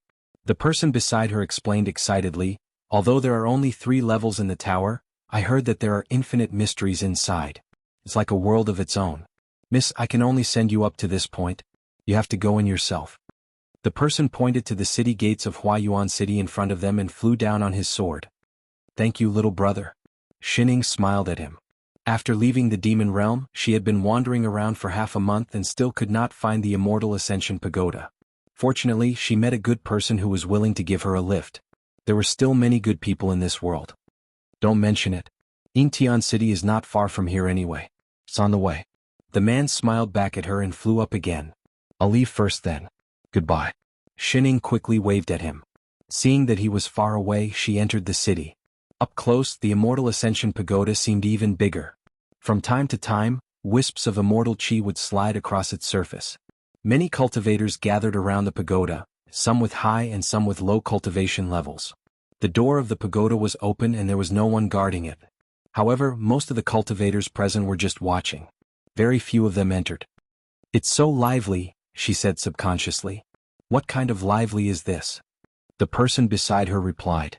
This pagoda has been here for more than half a month. It was lively during the first few days. I heard that all the soul formation cultivators and traveling immortals from the big sects and aristocratic families are here. Most of the experts from the upper Azure world are gathered here. The highest cultivation level of those outside is only at the nascent soul stage. It can't be compared to the first few days. Shining nodded. Then why don't they go in? That's the immortal Ascension Pagoda. Who would dare to enter without reaching the soul formation stage? The person continued, I heard that there are 3 levels in the pagoda. Each level is extremely dangerous. Only by passing all 3 levels and reaching the top of the pagoda can one ascend to immortality. Right now, only the experts from the various aristocratic families and sects are going in. Is it so scary inside? Of course. Oh. She pointed to the top of the pagoda with a serious expression. Then why don't we just fly up from the outside? The person paused and froze on the spot. There's such a method. Didn't they say that we only have to reach the top of the pagoda? That's what the rumor said. The person paused for a while, thinking about the feasibility of this method. After a while, he shook his head and said, This is an immortal pagoda. There must be protective array formations around it. How can we just fly? Before he could finish speaking, he felt the figure beside him shrink. The next moment there was a cracking sound and the ground sank a few feet. The woman who was standing beside him just now squatted down and leaped. Like an arrow released from a bow, she shot up into the sky. Wow. She really flew up inside the pagoda. The few of them used almost all their strength to finally subdue the 8 possessed traveling immortals. Although I Ching suggested the direction, there was still a problem midway. 15 minutes after Lone Moon lured the traveling immortals away. Those people seemed to have sensed something was wrong. They gave up on Lone Moon and turned back. The plan to take them down one by one was almost ruined. Fortunately, I Ching burst out at the last moment and held on. Fortunately, 4 of these traveling immortals woke up. But they had been trapped in their mental demons for too long. Compared to the 3 patriarchs, they were more seriously injured. Even walking was a problem. Lone Moon was so tired that he fell to the ground. He looked at I Ching, who was the only one still standing. Then he saw the staircase that led to the next level. After panting for a while, he said, I can't move anymore. What should we do next? Do we still go up? I Ching sat cross-legged and adjusted his breathing for a while. Then he gritted his teeth and said, You guys wait here. I'll go up alone. What? Chapter 89. You're crazy. Lone Moon glared at him. You've seen what's going on the 2nd level. Who knows what's going on up there? That's why. I'll go up alone. I Ching glanced at everyone and then at the disappearing wasteland. He said in a low voice, This place is disappearing. This means that the immortal Ascension Pagoda will not let us stay on this level. There's no turning back. I'll go up and see if there's any other way out. If it's not dangerous, you can come back up. He paused for a while and continued, You can come back up when you absolutely can. We haven't been back for so long. Master will definitely come looking for us. Lone Moon did not reply. This was indeed the only way out. I Ching closed his eyes. Dealing with 8 traveling immortals at once had indeed exhausted all his energy. He continued to regulate his breathing for an hour before opening his eyes. He picked up the blood-stained sword beside him and walked up to the last level. The moment he reached the last step, the scenery before him changed. It was different from the first and second levels. He seemed to be inside a palace. There were spirit fires burning all around him. Beneath his feet was the glow of a transportation array. 5 people sat on a platform in the middle of the palace. I was wondering who it was that came up to the 3rd level. Isn't that the sword cultivator beside that demoness? The person in the middle said in surprise. That's right, I recognize him, another person said. Another person spoke up. I saw him on the day of the sex grand competition. He's the one beside that demoness. I didn't go looking for trouble with her personally. I didn't expect her people to come knocking on our door. I Ching frowned and gripped his sword tightly. He looked at the 5 people and said, You are the traveling immortals who disappeared with you, Haiheng. Traveling immortals? The person in the middle suddenly asked and snorted coldly. Suddenly, the entire sky was filled with an overwhelming pressure that pressed down on I Ching. He was not paying attention and fell to one knee. He opened his mouth and spat out a mouthful of blood. He was completely defenseless. This was not the pressure of a traveling immortal. These people, who said we were traveling immortals? The person continued. Thanks to the Patriarch's protection, the Immortal Ascension Pagoda has restored our cultivation. Even our immortal bones have been nurtured. How can traveling immortals compare to us? We are already perfected immortals. After saying that, he unleashed an aura that was several times stronger and carried a murderous aura toward the other party. Although we can't kill that demoness with our own hands, killing you can also relieve the anger in our hearts. I Ching gritted his teeth and gathered all the spirit chi in his body to force himself to stand up. He waved his sword and with a ding, he barely blocked the opponent's oppressive attack. He had already guessed that the 3rd level would not be simple, but he did not expect it to be the 5 of them. Furthermore, they had recovered their immortal bones.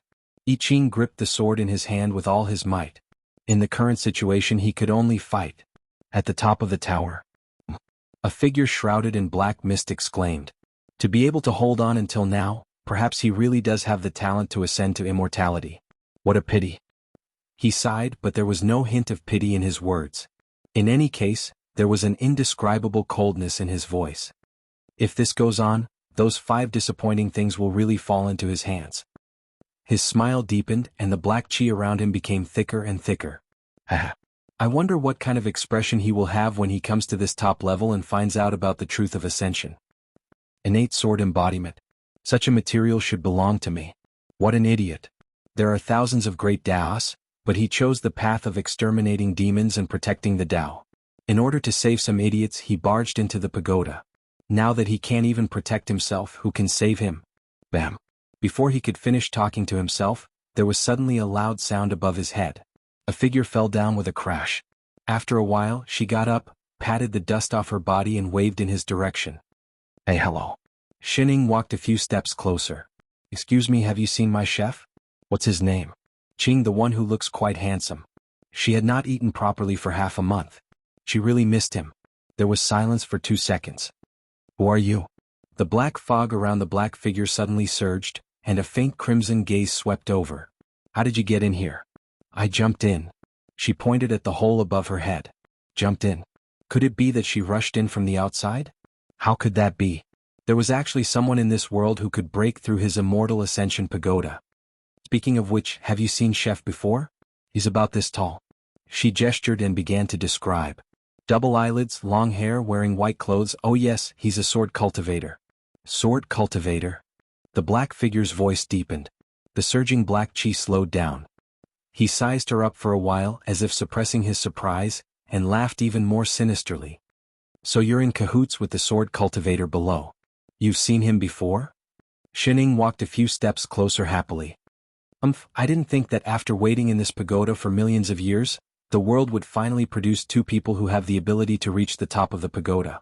Really, the heavens are on my side. Ah. He suddenly laughed maniacally. The black mist around him intensified, and in the blink of an eye, it covered the entire top of the pagoda. The space that was bright just a moment ago suddenly darkened. Shining subconsciously rubbed her arms. The black mist made her feel uncomfortable. This smoke. Was it special effects?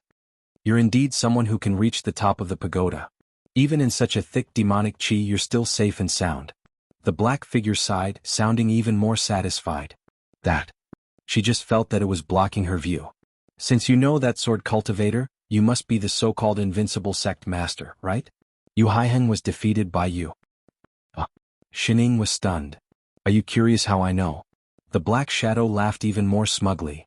It's all thanks to you that my disappointing descendants of the Yu family were taken care of by you.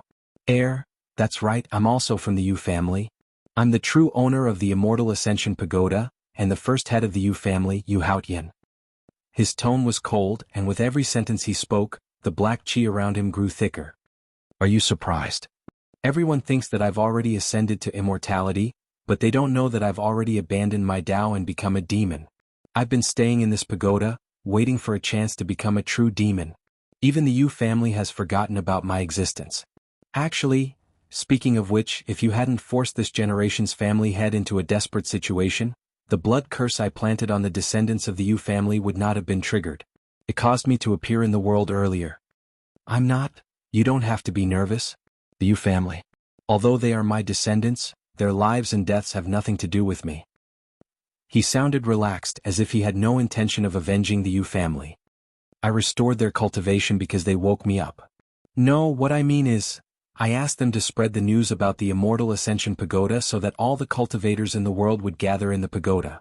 His tone was full of pride. Once they enter the pagoda, they will fall into mental demons. As time passes, their bodies, primordial spirits and cultivation will all be absorbed by the pagoda, becoming nutrients for me to become a demon. That's why this pagoda has another name, Demonic Refinement Pagoda. Chapter 90. But, you and that sword cultivator are an exception. Yu Haotian glanced at her, his demonic chi growing thicker. One is not affected by the mental demons, the other can break into the pagoda. This level of cultivation is rare.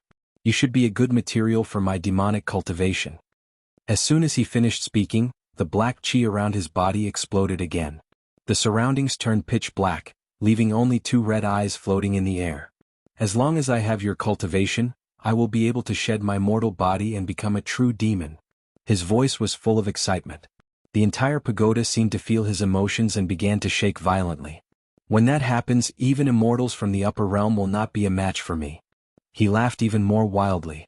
A red light flashed in his eyes. With a bone-chilling aura, he flew towards Shining. Become a part of this pagoda. The black chi was about to pounce on the person in front of him. I say. Shining narrowed her eyes and suddenly leaned forward. She walked towards the black chi as if it was nothing and reached out to grab it. How is this possible? How could someone be immune to the demonic chi that could suck away all life? Yu Haotian did not have time to react. In the next moment he felt his vision blur. With a loud thud, his head hit the ground. But she didn't stop. Instead, she grabbed his head and smashed it down like a watermelon, making a series of thumping sounds. The entire Immortal Ascension Pagoda shook violently. I'm just asking for directions. Why are you F*King? F*King? She shouted angrily as she smashed his head. Don't you know that I haven't eaten yet? Who asked you to stall for time? Who asked you to stall for time? Why did every villain have the heart to write a thesis? Because Shining did not have a proper meal, the anger that she had been suppressing for half a month exploded. Each strike was heavier than the one before, and with each strike, the black chi on Yu Haotian's body would disperse a bit. In less than a moment, the originally ink-black top of the pagoda regained its brightness. Even Yu Haotian's original appearance was revealed. There was only a skeleton under his long black robe. After the demonic chi dissipated, there was no sign of life. A minute later, Yu Haotian was knocked out. Without the support of the demonic chi, the entire Immortal Ascension Pagoda began to return to its original appearance. The original jade-white body of the pagoda slowly turned pitch black as if it had lost its color. Even the dense immortal chi disappeared. Instead, it was filled with Densine chi. Shining didn't have time to care about these changes. She looked around the top of the pagoda but didn't find anyone else. She took a closer look and realized that not far ahead, a black staircase had appeared out of nowhere. It seemed to lead to the next level. I Ching turned back to look at him. He frowned and turned back abruptly. As if he hadn't heard what Lone Moon said, he continued to look at Shining with starry eyes. That expression just now was disdain, right? It was definitely disdain, right? Master, it's my fault. I've made you worry. I wasn't too worried. Father Nyo was the one doing the work. She only sat at the side. I don't know what you were thinking. You knew that Shining would come. Why did you work so hard? Lone Moon couldn't help but mutter. If you had been a little later, it wouldn't have been as simple as being unconscious for half a month. Even your cultivation would have been destroyed. I was unconscious for half a month. Yes, it's been 16 days. Was it Master who brought me back? Yiqing asked. Which eye of yours saw that it was her? Lone Moon said unhappily. She's so lazy. She even finds it troublesome to carry spirit stones when she goes out. I was the one who carried him. Thank you, Master. Without waiting for him to finish, Yiqing said to Shining with a look of gratitude, You saved my life again and took care of me for so long, didn't you? The corner of Lone Moon's mouth twitched. Hey. Do you know who saved her?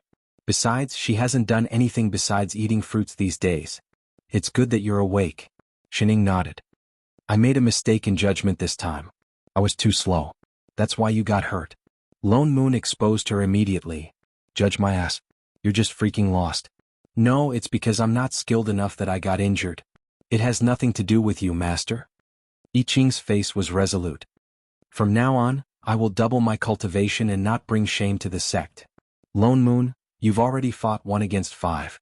What else do you want? What did he mean by his lack of skill? Yes, I believe in you.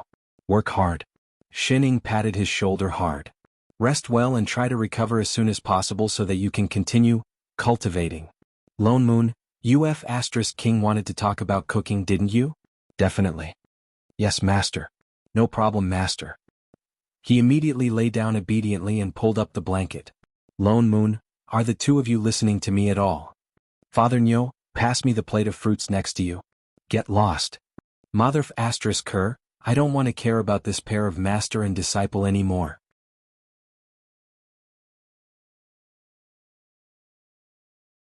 If it's slow, it'll take 1.5 years, Yiqing replied. So long, but don't worry, Master. I will come out of seclusion as soon as possible. Yes.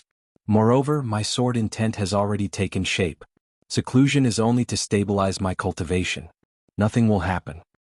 Oh, I just have a small problem. Master, please speak.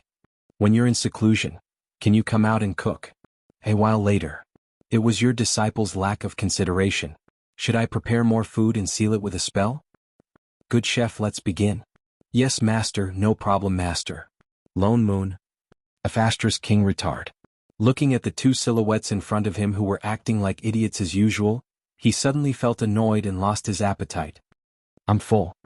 With that said, he put down his chopsticks and turned to leave the rear hall without saying a word. Supremacy Nyo, seems different from before. Yiqing frowned. Shining also looked in the direction he left. He didn't explode today. After Father Nyo left, they didn't see him for the whole day. He didn't even return for dinner. Without someone to complain about, it was really a little too quiet. Shining looked at the pastries on the table and sighed. She picked up a plate and walked out. She walked 4 or 5 rounds around the mountain peak before she found Father Nyo sitting on the hillside, staring at the carrots on the ground with a daze. Do you want some? She directly handed the pastries over. Lone Moon turned back to look at her, rolled his eyes and turned back again. You have to eat even if you're in a bad mood. She directly put down the pastries and patted his shoulder. Tell me, Father Nyo, which family do you want to bankrupt? Lone Moon was stunned. Why would I want to bankrupt someone? As a CEO, isn't Wang Per of Tianliang the standard? She laughed. Get lost. He glared at her. What are you thinking all day long? Don't bother me. Oh. She picked up the pastries and was about to leave. Come back. The corner of his mouth twitched. Why didn't I see you being so obedient before? You really took it away. Is there anyone who comforts people like this? Didn't you say you didn't want it? Shut up. Leave the pastries. He snorted coldly and turned his head, completely ignoring her. Shining sighed and had no choice but to walk back. She directly sat beside him and looked at the carrots on the ground with him. She began to destroy the pastries on the plate piece by piece. The two of them didn't speak. The silence was a little strange. The entire vegetable field was filled with only the sound of a certain person chewing on the pastries. 10 minutes passed, 20 minutes passed, 30 minutes, 1 hour, until the sun in the sky that was as yellow as a duck's egg set and was replaced by a crescent moon. The green veins on Lone Moon's forehead popped. Will it kill you to say something? What the hell did this guy come here for?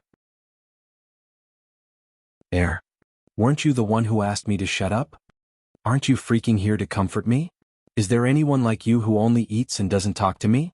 At least ask me why I'm not happy? Oh, then why are you not happy? I'll satisfy you. Lone Moon paused and frowned. He opened his mouth and closed it again. After hesitating for a long time, he turned back and continued to look in front of him. That disciple of yours. When he comes out of seclusion this time, his cultivation will at least be in the middle stage of soul formation. Maybe? She didn't understand these things. Lone Moon sighed. How long have we known each other? Shining thought about it carefully. For 5 years? That's right, 4 to 5 years. His gaze became more and more ethereal. In just 4 to 5 years, he directly rose from a golden core cultivator to a soul formation cultivator. 2 great epiphanies in a row. If I tell people about this, I'm afraid no one in the entire 3 Azure realms would believe me. Is he that impressive? Every soul formation cultivator can only achieve this after 400 to 500 years of hard work. I've spent 300 years and I'm already considered very perceptive. His frown deepened. But in front of him, I'm afraid I'll be laughed at. Shenying's hand that was holding the pastry paused. Shenying say, we're from the same hometown after all. Just a few words from you can make him have epiphanies again and again. Why don't you help me? He looked at her with some resentment. Don't you know all the things I said? That's why I don't understand. He looked constipated. Tell me honestly, those are all lies. But he can even increase his cultivation by lying. His expression became more and more dispirited. I've trained hard for hundreds of years, but it can't compare to being lied to once. Whether it's I Ching or the others, their cultivation is increasing. Only I haven't improved at all. If it were you, would you be able to understand? Is my perceptive ability really that bad? I can't understand anything at all. Then why did I transmigrate to this world? What's the point? That day when I fell into the mental demon, I returned to the modern world. It's been more than 300 years. I thought I'd long forgotten everything there. I didn't expect that I would remember it so clearly. Maybe I don't belong to Uruk. Before he could finish, his mouth was suddenly stuffed with pastries. Just as he was about to glare at the person beside him, he felt his forehead being knocked. Idiot. Do you know what you're called now? Shining said seriously. What? He asked subconsciously. She suddenly leaned closer and looked into his eyes, saying word by word, pretentious. Chapter 92. Chef's cultivation is high and he rises quickly. What does that have to do with you? Shining glanced at him in disdain. She rolled her eyes and said, he created his own sword techniques, cultivated his own cultivation and realized his own epiphany. Eating your rice. Even if he did, what does that have to do with you? Why are you competing with him? But forget it. You are you and he is him. We are not even in the same world. There is no karma between us in the first place. Why are you so stubborn that you have to compete with him? She tutade. Father Nyo, how old are you? Why are you still so unreasonable? This is different. How is it different? When you were in the modern world, were you also worried that Bill Gates was richer than you and couldn't sleep every night? Unable to refute. Straight face, everyone is different. Their personalities are different and their circumstances are different. Naturally, their endings are different too. She continued. Why don't you find a better target to compete with? We are from the same village. Why don't you compete with me? Who can compete with a cheat like you? ***. Convex. Everyone has their own strengths. Don't focus on your own cultivation. Compared to earning money, which one of us is your match? 2 days ago, didn't you cheat Feng Ying of 2/3 of the soul-chasing tower? Who cheated? Lone Moon glared at her. In the 3 Azure realms, I provided information about the lower and middle realms to him. Isn't it fair to take 20% of the 30%? Shining tutade. Didn't Rabbit give you the information about the lower realm? They didn't do anything, but they took 2/3 of the shares. This was obviously a wolf without risking anything. Besides, who in the upper Azure world would be so free to ask about the lower realm? He signed the contract voluntarily. It's my fault. Lone Moon smiled fakely and glanced at her. I work so hard for the sect. Who is it for? It's all to feed you foodies. Yes. Father Nyo is the best. Father Nyo is domineering. Umph. I don't need you to say that. In any case, there's no need to doubt yourself just because of others' excellence. She continued to nibble on her pastry. Don't you guys always say that there are 3,000 ways to achieve great things? We're not walking the same path to begin with, so why are we blindly competing for the championship? Lone Moon was stunned. There were indeed 3,000 great Daos. I Ching was I Ching and he was himself. Cultivation was about cultivating one's own Tao, and it had nothing to do with others. It was I Ching's own good fortune that he was able to achieve enlightenment. It was also his own good fortune that he was able to transmigrate to this world. There was no need to dwell on these things. In an instant, he felt his mind clear up, and all the emotions that had been stuck in his heart were gone. The wall that he had been unable to break through was showing signs of collapsing. Thank you, I got it. He smiled and snatched the plate from her hand. He grabbed the last 3 pieces of pastries and stuffed them into his mouth at lightning speed. Shining, didn't you give it to me? Lone Moon raised his eyebrows provocatively. Go go go. Bring a few more plates over. Damn it. If Chef wasn't in seclusion, she wouldn't care about this unreasonable ghost. Don't think that I don't know what you're thinking? He glared at her. Isn't it just that Chef is going into seclusion and wants me to give you more living expenses so that you can go to a restaurant in the city? Air. Did Father Nyo put a bug in her heart? Scary. Here. He took out a bag of spirit stones and handed it to her. I'm happy today. This is your reward. Shining took it and was instantly blinded by the bag full of spirit stones. So many. Father Nyo, you don't have a fever, right? As she spoke, she reached out to touch his forehead. Get lost. He slapped her hand away. Are you leaving or not? If not, I'll take it back. Yes, Father, no problem, Father. She immediately got up and turned to walk towards the top of the mountain. She had just taken a few steps when she heard Lone Moon add another sentence. All right, I forgot to mention. I don't know when I'll wake up after my enlightenment, so that's the living expenses of Invincible Sect for the next 2 months. As soon as he finished speaking, a white spirit light swept across the entire sect.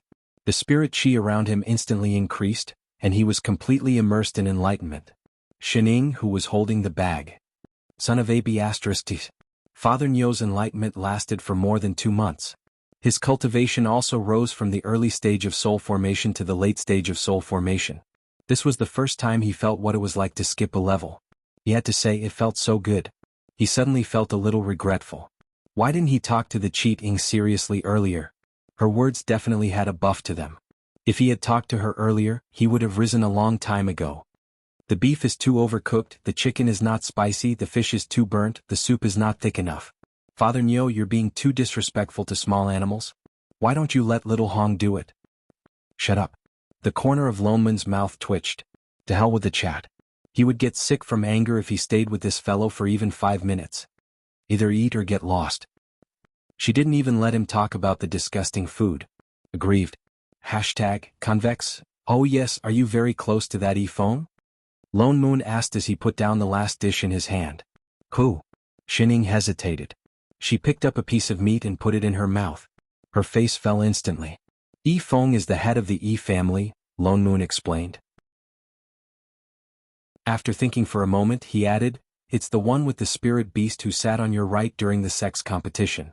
The image of a big trembling cat flashed across Xin Ying's mind. She suddenly understood. Oh, you mean that cat slave? What cat slave? That's just his spirit beast. I've seen him twice. I'm not familiar with him, she said casually. With that said, she moved away from the table and silently touched the bowl of meat. Lone Moon glared at her and picked up another pair of chopsticks. He raised his hand and knocked it on her hand. Don't throw it away. Eat it. We've agreed that you can only eat out once every 3 days. You better eat properly this time. Don't waste anything. Beast. The corner of Xin Ying's mouth twitched. She missed Chef who was in seclusion. She was used to eating the specialties of high-class chefs. Eating Father Nyo's cooking was too torturous. That's strange. Why did he suddenly send you an invitation? Lone Moon took out a red invitation and handed it to her.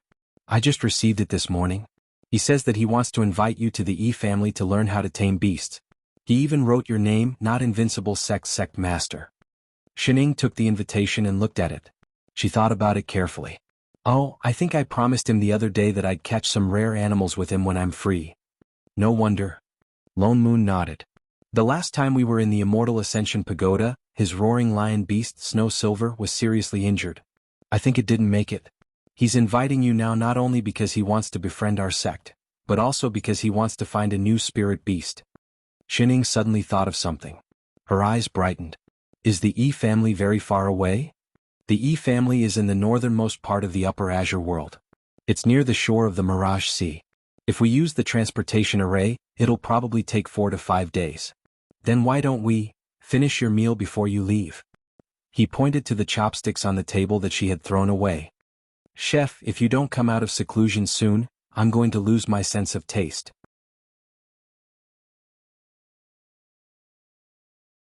Chapter 93. E Family.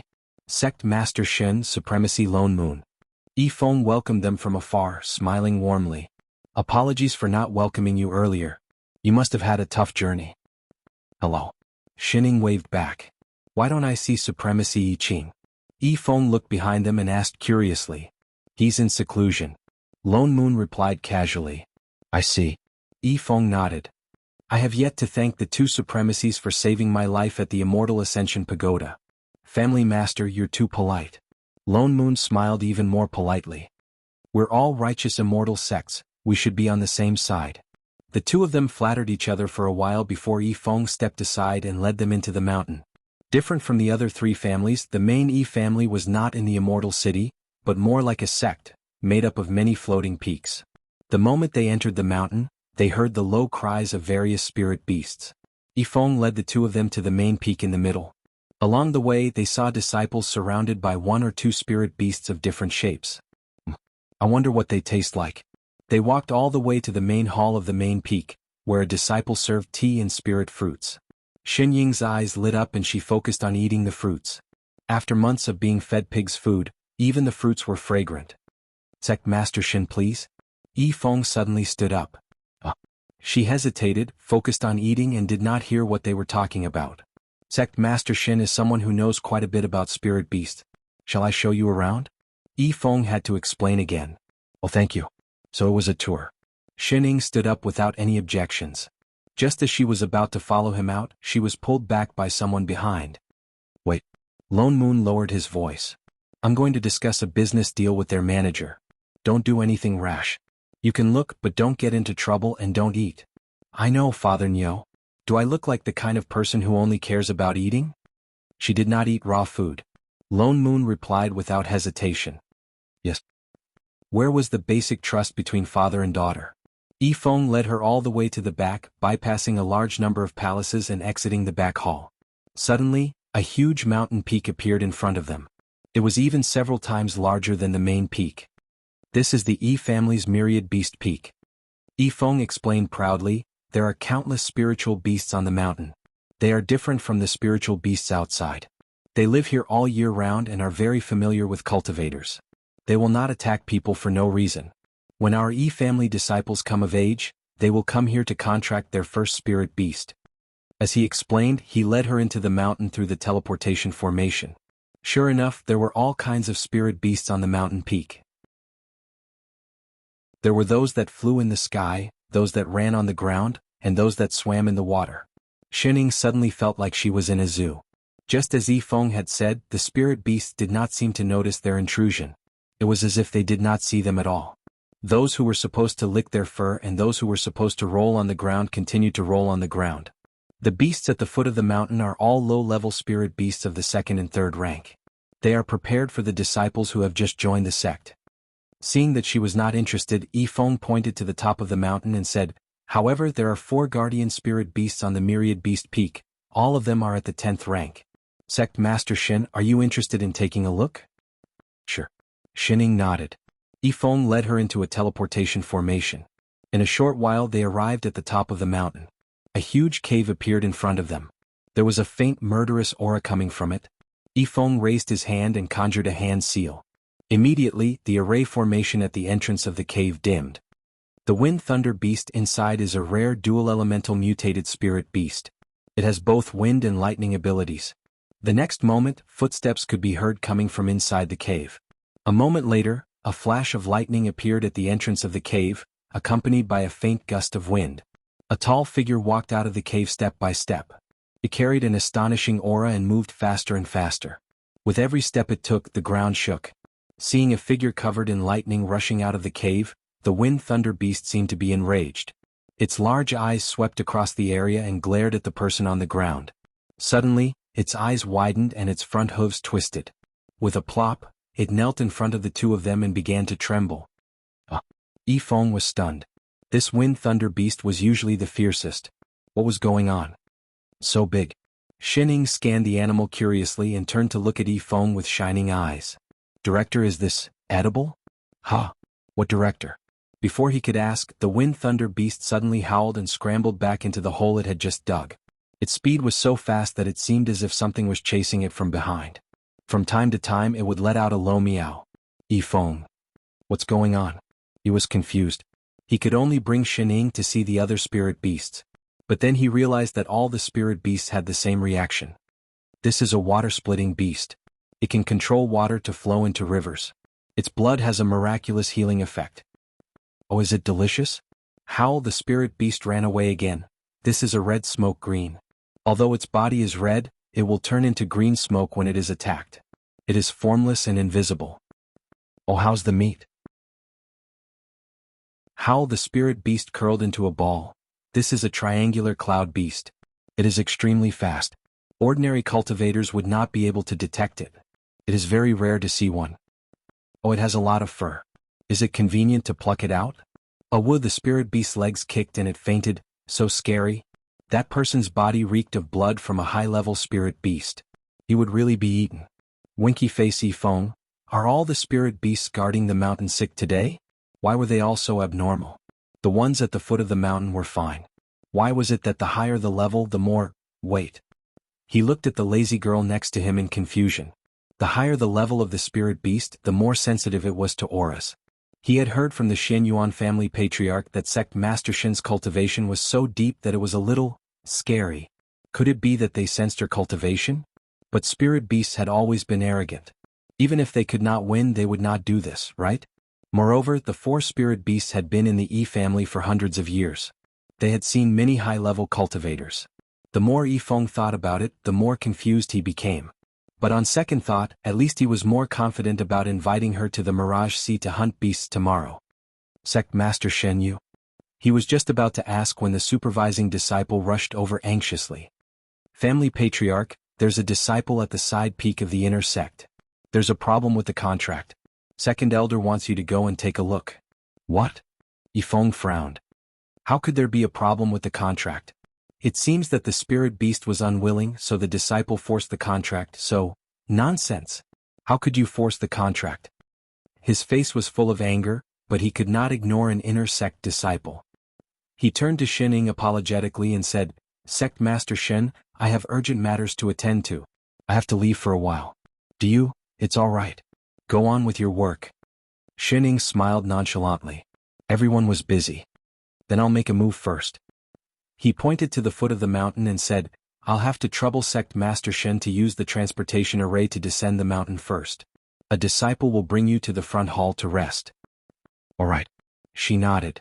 Yifeng bowed again and flew away with a peace of mind. Shining turned and looked around. Then she remembered a problem.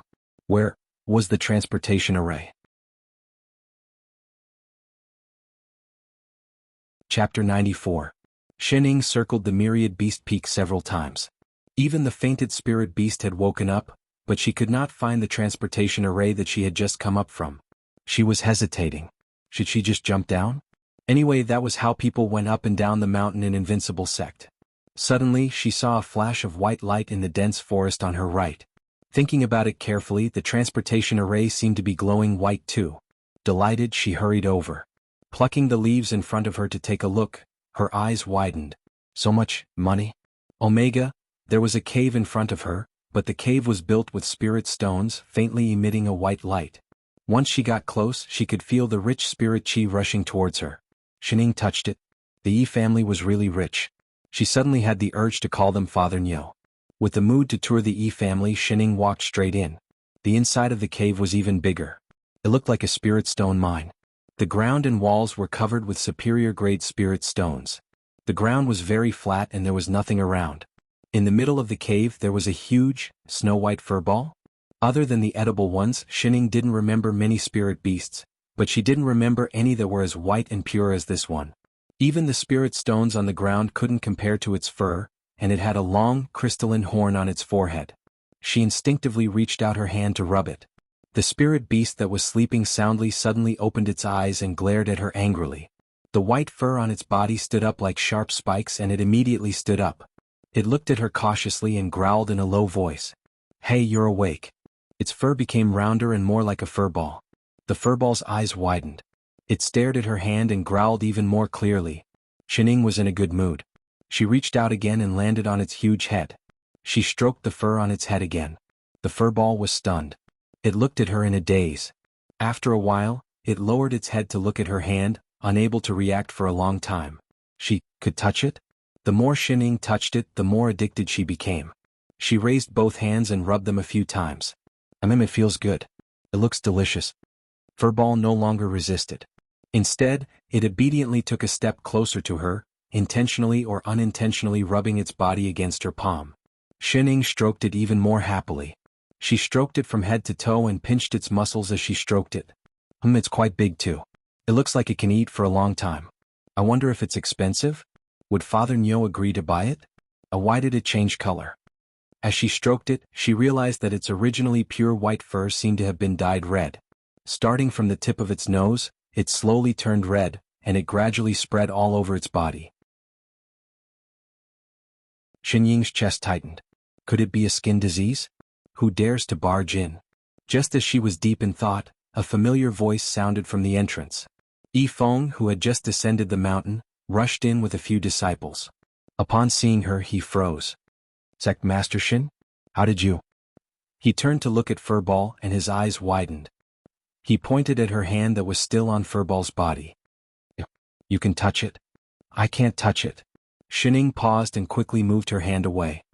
"I'm sorry, I didn't know." Just as she was about to retract her hand, Furball raised its head subtly and pressed itself against her palm again. "Why are you here, Sect Master Shin?" Yifeng glanced at the spirit beast. His expression changed several times before he walked over and asked. "Oh, I couldn't find the transportation array. I walked a few times and ended up here," Shining answered honestly. "Oh yes, what kind of beast is this? It looks delicious. Do you sell it?" Yifeng's expression stiffened. A hint of panic flashed across his face. He laughed awkwardly. "Haha, Sect Master Shen, you must be joking. The terrain of 10,000 Beast Mountain is complicated. It's my fault for not being a good host. I should have sent a disciple up the mountain to fetch you. You must be tired after such a long time." With that said, he quickly turned to the person behind him. "I Ching, quickly bring Sect Master Shen to the guest room to rest." "Yes." That disciple quickly responded. But as if afraid of something, he did not come over. "Supremacy Lone Moon is already waiting for you. This way please, Sect Master Shin." Yifeng politely extended his hand. "We will set off for the Mirage Sea tomorrow. Sect Master Shin, please rest early." "All right." Shining turned back to look at Furball. Then she followed the disciple out. He wondered if he would be able to find one tomorrow and recruit a member of the financial group. Yifeng only heaved a sigh of relief when he could no longer see Shining. He hurriedly turned around and bowed to the pure white beast. "Please forgive me, Spirit Lord. Sect Master Shin has just arrived at the Yi family. She does not recognize you, Spirit Lord. She is also straightforward. She did not mean to offend you, Spirit Lord." The beast was silent for a while. Then it replied in a low voice, Spirit Lord, I guarantee that Sect Master Shin is not a bad person." Yifeng continued to explain. Her disciple, Supremacy I Ching, broke through the Immortal Ascension Pagoda and saved the cultivators of the various sections. If not for him, I and the E family Uncle Masters would have died in the pagoda. What's more, she is here to help me find a contract spirit in the Mirage Sea. She. The beast suddenly interrupted him. It sounded a little confused. "What's her name?" "What?" Yifeng paused. He did not expect the beast to ask such a question. After a while he replied, "I think she's called Shin." "Shin what again? Young? Or what was it again? Find out, and report back." After saying that, the beast turned back to the center and curled up again. It did not look at him again. It buried its head in its claws, revealing only a few strands of red fur. Oh yes. Yifeng looked confused.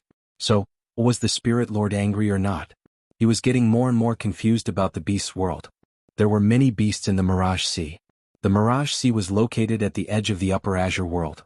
It was said that it was vast and boundless, but no one knew exactly how big it was. There were many islands in the sea, and because there were few people there were many beasts. There were all kinds of high-level beasts. There were even some that the E family had never heard of. Even high-level cultivators were no match for some of them. Yifeng was the head of the E clan, a soul formation cultivator. It was already difficult to find a suitable spirit beast in the Upper Azure world, so he could only take the risk and explore the Mirage Sea. When he sent the invitation, his real intention was to befriend Invincible's sect. Actually, he didn't really intend to ask for help, but he didn't expect the other party to really agree. He didn't know much about sect leader Shin. The only impression he had of her was that the head of the Xinyuan family treated her with respect. After the tournament, even the head of the Yin family seemed to have become like that. Although he didn't know what had happened, Yifeng could guess that she must be extraordinary. Moreover, she was Supremacy I Ching's master. Especially after witnessing Xin Ying's special deterrence towards spirit beasts yesterday, Yifeng was even more confident about this trip. The Mirage Sea was dangerous, and it was not suitable to bring too many people along. That was why only he and Sect Master Shin were on this trip. Supremacy Lone Moon seemed to have some unfinished business, so he did not plan to go. But before he left, he suddenly whispered into his ear with a solemn expression. What if Shining asks you if you know how to roast meat? You must tell her that she won't. Ah. What did that mean? Lone Moon patted his shoulder with a meaningful look. Listen to me. You will understand in the future. Yifeng looked confused. Were the people of Invincible sect also profound? Chapter 95. Yifeng brought Shining all the way into the Mirage Sea. Although he did not know why she insisted on standing on his sword, she was a guest. Yifeng could not say much even though he was confused, so he began to introduce the Mirage Sea. Sect Master Shin, this is the Mirage Sea. He pointed to the endless sea and said, because of the E family, there are not many spirit beasts at the edge of the Mirage Sea. Once we pass the 1,000 islands there will be more. Shining nodded. Indeed, after a while, a large number of islands appeared in front of them, covering the sea. The area of the islands was very small. Some looked like stone blocks that were only a few square meters. Yifeng had no intention of staying here. After a brief introduction he flew over. After flying for about an hour, the number of islands decreased. They could only see one every few minutes and the area was very wide. Just like he said, there were spirit beasts on the islands. Some were in groups of 3 to 5, some were in groups of hundreds. Most of them appeared on the islands, but one would jump out of the water from time to time. Every one of them was very large and they could be seen from afar. I met my roaring lion beast on that island. Yifeng pointed to a large island on the right. That cat. Shining turned to look at him. Yifeng was stunned. He thought that she thought the roaring lion beast was small, so he explained, the roaring lion beast is a 10th level spirit beast. It can change its size. Sect Master Shin did not see its true body that day. In fact, it is more than 10 times bigger than that. She nodded. Thinking of his contracted beast, Yifeng could not help but feel a little sad. He did not say anything else. He glanced at the island and continued forward on his sword. After flying for about half an hour, they finally stopped on an island with a lush forest. Let's start searching from here. He flew down and pointed to the forest. The spirit chi here is very thick. There should be spirit beasts above the 10th level. Okay. Shining did not have any objections. Yifeng immediately took out a pile of array flags and Dharma talismans. I have a metal spirit root, so I want to find a spirit beast of other elements. Sect Master Shin, do you want to find a spirit beast of the same element? Yes. She nodded. Do you have any requests? A huge ball of fur flashed across Xin Ying's mind. Something bigger, something whiter? Something tastier. What? Yifeng was stunned for a moment. He glanced at her and immediately understood. Sect leader Shin was a lady after all. It was understandable that she would want to find some good-looking spirit beasts. I have already prepared the array talismans and Dharma artifacts. Which one is Sect Master Shin best at? Ah. What does that mean? The spirit beasts here are very dangerous. It's better to be prepared. Yifeng raised the items in his hands and explained, these can be used as support. I wonder which part of the beast taming skill Master Shin is more proficient in? Are there many items? Didn't he just have to catch them? Of course. When it came to his profession, he blurted it out as if he was reciting from a book. The art of taming beasts, from tracking, aura observation, channeling, formation to the later showing off, forming seals, and even the final contract. Not a single one can be omitted. Is it that complicated? In the past, rabbits only needed to be beaten up. As expected, demons and beasts were small animals with different systems. I see that the spirit beasts in the sect are very sensitive to sect leader Shin's aura. You must be proficient in tracking and aura observation? I don't. What about controlling the array? No. What about showing off and forming seals with spirit beasts? I've never learned that. Then forming a contract. Forming what? Yifeng stiffened. Then what exactly do you know? Are you really here to help? He suddenly doubted his decision to invite her to catch spirit beasts. Roar. Just as he was thinking about it, a loud roar came from not far away. It sounded like thunder, and it woke Yifeng from his petrified state. The sound, could it be a cloud-bearing beast? His eyes widened and his face paled. He quickly turned to Shining and said, "We can't stay here. The ground might be..." Before he could finish speaking, the ground suddenly moved. The island began to shake violently. His body sank and the entire ground began to rise. Everywhere he looked, there was the sound of trees falling and rocks rolling down. The ground beneath his feet also began to crack. It was as if the ground was sliding down. Head to the left. Yifeng steadied himself and flew up on his sword. He turned to Shining and reminded her. Shining glanced at the rocks that littered the mountains. With a tap of her foot, she leaped in the direction that Yifeng had pointed out. Instantly, she flew high into the air and landed accurately on the southeast side of the island before Yifeng did. Looking back, she saw that the forest had completely collapsed. 2/3 of the island had risen into the air. 4 thick pillars appeared on the ground, and with another thunderous roar, a huge black head stretched out from 2/3 of the floating island, opening its mouth to reveal a mouthful of sharp teeth. At the same time, a row of huge spikes began to appear on the original boundary, covering the entire area. Shining raised her head to look at the beast in its entirety. What a huge tortoise. It turned out that they were standing on the back of this tortoise. It really is a cloud-bearing beast. Yifeng was stunned. He did not expect that the first demon beast they encountered would be a cloud-bearing beast. This was too unlucky. Cloud-bearing beasts were the largest spirit beasts. Adult spirit beasts were so huge that they could hide the sun from the clouds. That was why they were called cloud-bearing beasts. Cloud-bearing beasts were short-tempered and had sensitive hearing. However, they liked silence and would go crazy if they were disturbed. That was why they were not suitable to be contracted as spirit beasts. They must have accidentally awakened it when they arrived on the island. What was worse was that the cloud-bearing beast was a 13th level spirit beast. It was equivalent to a late-stage soul formation cultivator. In addition, spirit beasts were stronger than human cultivators of the same level. Yifeng felt the urge to vomit blood. If this had happened before, he would have thought that he and Sect Master Shin could take it down. But that was only if the other party knew how to tame beasts. What should they do? Was it too late to escape? Roar! The cloud-bearing beast roared again. Huge waves formed in the surrounding water, forming a semicircle that enveloped half of the island. Shit. There was no way to escape. Yifeng hurriedly made a hand seal and set up an array core. Then he summoned the spirit sword and said in a low voice, "Sect Master Shin, this beast cannot be contracted. I will try to see if I can force it to sleep. Please help me guard this array core." "Oh, okay." She nodded vigorously. "All the best." Only then did he fly out. As he flew above the gigantic beast, he formed a seal with both hands. Suddenly vines as thick as a human's appeared on the ground. They wrapped themselves around the cloud-bearing beast. Shining glanced at the glowing array beneath her feet. Guarding the eye of the array meant that the tortoise would not be able to touch it, right? Winky-faced just as she was thinking about it, she heard a cracking sound in front of her. Yifeng's vines could not hold the gigantic cloud-bearing beast in place. They began to break apart. The beast's mouth, full of sharp teeth, turned and bit towards the sky. As it turned, the 4 sturdy legs of the pillar moved with it. Coincidentally, they moved towards the array formation. Shining frowned and slapped it.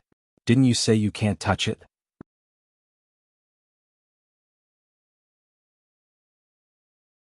Chapter 96. With a loud thud, one of the beast's legs was smacked back. It instantly lost its balance and fell to the ground with a loud crash. Yifeng, who was in a blind spot, was elated. Although he did not know how the cloud-bearing beast had tripped, this was an opportunity. He immediately made use of the opportunity to conjure the remaining array. Instantly, a huge array appeared in the sky. Golden talisman characters flowed within the array as it slowly descended towards the beast. The beast, which had been roaring angrily, became softer and softer. Even the huge pair of crimson eyes began to close slowly. The array descended even further. Just as the cloud-bearing beast was about to close its eyes completely, the array descended to the area around its eyes. Suddenly, it opened its mouth and bit down on the array. With a loud crack, the array shattered into thousands of pieces and disappeared. The cloud-bearing beast also opened its eyes. It looked even more furious than before. It opened its mouth and spat out many sharp thorns that flew towards Yifeng. Yifeng had no choice but to retreat and block the poisonous thorns. Just as he was about to receive the next wave of attacks, the cloud-bearing beast did not seem to have any intention of chasing after him. Instead, it turned around and opened its mouth in the direction of the southeast. Sect Master Shen. Yifeng was shocked. Seeing that the other party was still standing in the array, he shouted, "Get out of there!" He wanted to fly back, but it was too late. The huge beast's head was about to fall towards her. Suddenly, a bolt of lightning descended from the sky and struck the cloud-bearing beast's head with a loud bang. Roar! The beast let out a tragic cry and shrank back. The flesh on its huge head split open and blood was everywhere. A white figure suddenly appeared in the sky. He stood in the air, his white robe so pure that it did not seem to be tainted by the mortal world. As he slowly descended, it was as if his entire body was emitting a faint white light. In the dim mirage sea, it was extremely obvious. Yifeng, who had finally flown over, looked at the person descending from the sky in disbelief. He blurted out, "Spirit Master." The man did not reply.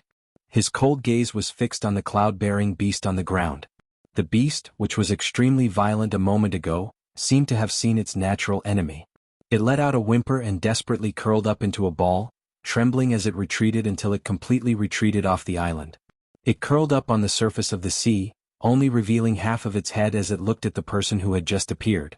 It looked as if it wanted to escape but did not dare to. Why are you here?" Yifeng quickly stepped forward and subconsciously asked. Didn't he never leave the myriad beast peak? Could it be that he had sensed that he was in danger and rushed over? The other party did not reply. It should be said that he completely ignored him. He only turned his head and looked straight at Shining, who was still standing in the array. He did not return to his senses for a long time. Shining felt a little uncomfortable being stared at. She subconsciously looked at herself to see if she was dirty. Seeing that the other party still did not move, she could only greet him politely. "Hi, hello, my name is Shining." The man was stunned for a moment. He clenched his fists by his side and the corner of his mouth twitched. Shining thought that he was going to say something, but he suddenly turned around and turned his back to her. She was thrown into the background. What did he mean? Was she being despised? The corner of Shinying's mouth twitched. She did not notice that the ink-black hair on the side of the other party's face had been stained with a hint of pink, faintly spreading to the side of his neck. Master Shin. Only then did Yifeng remember that there were other people present. He hurriedly went forward to explain, "Spirit, he has always been a man of few words." Shining nodded unhappily. "Your family? Heir?" Should he say yes or no? Shining did not mind and asked casually, "What is his surname?" "This." Yifeng looked at the person who had turned his back to her, hesitating. "Wise." The man suddenly turned around and looked straight at Shining. "My name." After a while he immediately turned back. "Shining?" Was her face that scary? Yifeng was even more shocked. Didn't the spirit master never mention his identity to anyone? Why did he just say his real name? He hurriedly looked at Shining worriedly. Seeing that she did not have any special reaction, as if she did not notice anything wrong with the name, he heaved a sigh of relief. He laughed awkwardly. Sect Master Shen, please don't mind him. Spirit, he does not interact with strangers in the past, so... Social phobia? What the hell was social phobia? I think so? To prevent her from asking any more questions, Yifeng nodded. Oh, so that was it. She nodded in understanding. Without asking any more questions, she turned to look at the mess in front of her and changed the topic. Director, where are we going next? This. He subconsciously looked at the white figure beside him and immediately looked away. He could only try to send a voice transmission to the other party. Thank you for your help, Spirit Master. But we still need to go deeper into the Mirage Sea to look for spirit beasts. I wonder? He waited for a while before a cold voice transmission came. Let's go. Spirit Master means, to travel with us? But. Yifeng could not believe it. We would not dare to trouble Spirit Master with such a small matter. Although the Mirage Sea is dangerous, things like the cloud-bearing beast are rare. Spirit Master, you do not have to worry. Moreover, it is not good for your identity to be exposed. Why don't? Before he could finish, the other party had already flown in front of him. A cold voice sounded beside his ear. Follow. Was the Spirit Master so friendly? Yifeng felt as if he had been hit by a pie. He hurriedly summoned his flying sword and did not forget to look back at Shining. Sect Master Shin, do you want to come with us? Sure, thank you. Shining naturally went up to him. The three of them flew out of the island. Yifeng followed by Zhe about 5 steps away from him. He could not suppress the excitement in his heart. With the Spirit Master around, he would not have to worry about the cloud-bearing beast, even if it was a higher-level spirit beast. He suddenly could not wait to see the next spirit beast. A while later, Director, what is the Spirit Master? Shining suddenly asked. Yifeng stumbled and almost fell off the spirit sword. His heart sank and he turned around stiffly. Oh no, she still heard it. Spirit Master is a special way of addressing the elders in the Yi family. Yifeng forced a stiff smile and explained. Oh. Shining nodded and continued, then what identity can he not reveal? Yifeng's legs trembled again. This time he really fell. After a while, he steadied his sword and looked at Shining in disbelief. How? How did you know? Didn't you say it yourself just now? Shining looked calm. What did he say? Could it be? Suddenly thinking of something, she scratched her head and said, were you whispering to each other just now?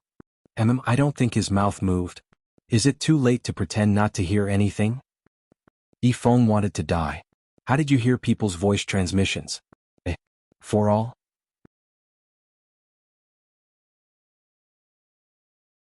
Chapter 97. Yifeng's heart skipped a beat. Fortunately, Sect Master Shin was not one to get to the bottom of things. She pretended not to hear anything and did not ask about the Spirit Lord again. For some reason, he felt that the Sect Master of Invincible Sect was easy to get along with. No wonder the Shen Yuan family and the Yin family were so friendly to her.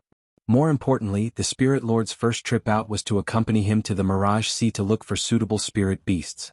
If he told the elders of the sect about this, no one would believe him. The more he thought about it, the more excited he got. With the Spirit Lord's strength, not to mention a 13th level cloud-bearing beast, even a higher level one would not be a problem.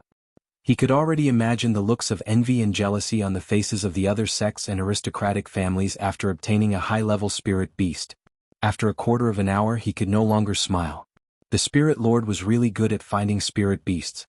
He could sense the location of spirit beasts from hundreds of miles away. But why was his first reaction when he saw a high-level spirit beast was to push it to Xinying's side? For me. Xinying looked at the trembling little animal in front of her and paused. Baizhe did not make a sound. It just looked at her with bright eyes, its meaning clear. Thank you. She thanked him and glanced at the trembling spirit beast that had fainted. She picked up one of its hooves and subconsciously turned to look at Yifeng. Director, do you know how to roast meat? Yifeng stared blankly for a moment before he realized what she was asking. He suddenly remembered Supremacy Loneman's instructions and shook his head. Oh. She loosened her grip and threw it away. The Spirit Lord was not angry. He turned to look for a second animal and pushed it to her. This time she did not take it. She turned and asked, Director, do you know how to grill meat? No. Oh, don't. The third animal. Director, do you know how to stir-fry meat? No. Oh, don't. The fourth animal. Director, do you know how to boil meat? No. Oh, don't. Then the fifth animal, the sixth animal, the seventh animal. Xinying would ask him once for each animal and then reject him. Then the Spirit Lord would throw the animal away. Yifeng, why did she ask him such questions? Why did he always ask for the cooking method? Why was it that even though the Spirit Lord was rejected every single time, he still continued to capture spiritual beasts for her without a word? Why didn't anyone ask him if he wanted it? Why didn't they leave a single one for him? Wasn't he the one who needed spirit beasts? You guys. Xinying suddenly nudged Yifeng. Don't you think it's a little dark here? Not too bad. His heart was even dark as dead ashes. Be careful. Bai Zhe, who had been silent all this while, warned coldly. Before Yifeng could react, he suddenly turned around and ran in their direction. In an instant he was beside them. Then, he grabbed Shining, who was beside him, and flew into the sky. In the next moment, a black wind blade with a corrosive aura smashed into Yifeng's head. In an instant he was sent flying. He somersaulted a few times in the air like a falling leaf. If he hadn't reacted fast enough to ride his sword and set up a defensive formation, he would have died. Otherwise, he would have been pierced by the endless black wind blades. The top of his head swelled up instantly. He subconsciously turned around and saw that the Spirit Lord was carrying Shining, who was unscathed. They were standing in the air a few feet behind him. Yifeng. He felt bitter. Didn't they say they were here to capture spiritual beasts for him? They could have carried Shining away, why didn't they help him along? Bai Zhe's cold face suddenly darkened. He looked down at the island below and the black wind blades that suddenly appeared all over the sky. This aura was... He took a few steps forward and carefully placed the person in his arms on Yifeng's sword. He instructed, "Protect her well." Yifeng was stunned. It was rare to see such a serious expression on Bai Zhe's face. He nodded reflexively. Bai Zhe looked up at Shining and opened his mouth as if he wanted to say something, but he could not help but blush. In the end he did not say anything. In a flash, he turned around and flew back to the island he was on earlier. Spirit Lord. Yifeng wanted to ask, but the other party had already disappeared without a trace. He could only look at the black wind blades that had suddenly appeared below him with a heavy expression on his face. But no matter how much he released his divine sense, he still could not penetrate those wind blades. He had never heard of a spiritual beast that could produce such black wind blades. And this aura he had never encountered before. It was so cold, it was a little scary. What exactly is in there? It's a person, Shining said. A person? Yifeng was shocked. Oh, where? I've never seen him before. You don't know him? Shining shook her head and pointed to the upper right corner of the island. There. The one in black. Yifeng looked in the direction she was pointing, but he could not see the person she was talking about. I don't see him. When did you notice? When I was on the island. Then why didn't you say anything? I thought he was also here to catch small animals. As if she knew what he was thinking, she added, Didn't you see him? Yifeng. He felt a little stifled. Just as he was about to ask a few more questions, there was a sudden rumble of thunder on the island.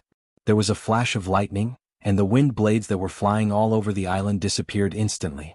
But even though the wind blades had disappeared, the surroundings were still dark. Even the sky was beginning to fill with dark clouds and the sea began to churn. Bai Zhe retreated from the island and once again appeared in the sky not far away. His expression became even more serious as he looked down. Indeed, in a short while there was a rumble on the island. A huge long figure flew out from the island. It had the body of a snake, the tail of a fish, and a long black horn on its head. With a shrill cry, the figure rushed into the sky. Oh, it's grown longer. Xinying's eyes widened in surprise. This is... Yifeng was even more shocked as he looked at the figure rushing into the sky. A flood dragon. This is a flood dragon. He did not expect to see such a legendary creature in the illusion sea of the Azure world. And looking at its aura, could it be dragon? Shining paused. Isn't a dragon supposed to have two horns? That was what was said in the myths. A flood dragon is not a real dragon, Yifeng explained anxiously. It's just a flood dragon that is about to transform into a dragon. Although it can be called a divine beast, this one. No matter how he looked at it, it did not look like a divine beast that symbolized auspiciousness. The flood dragon circled in the sky, bringing with it an even thicker black chi. Suddenly it swooped down. In an instant, a huge suppressive force descended from the sky. Yifeng felt a pain in his chest and a metallic taste in his mouth. The aura in his body dissipated and his legs trembled. He was about to fall from the sky. Shining reacted quickly and pulled him up. What's wrong? Why did he suddenly kneel down? Sect Master Shin, are you all right? Yifeng's eyes widened in disbelief. What would happen to me? Shining looked confused.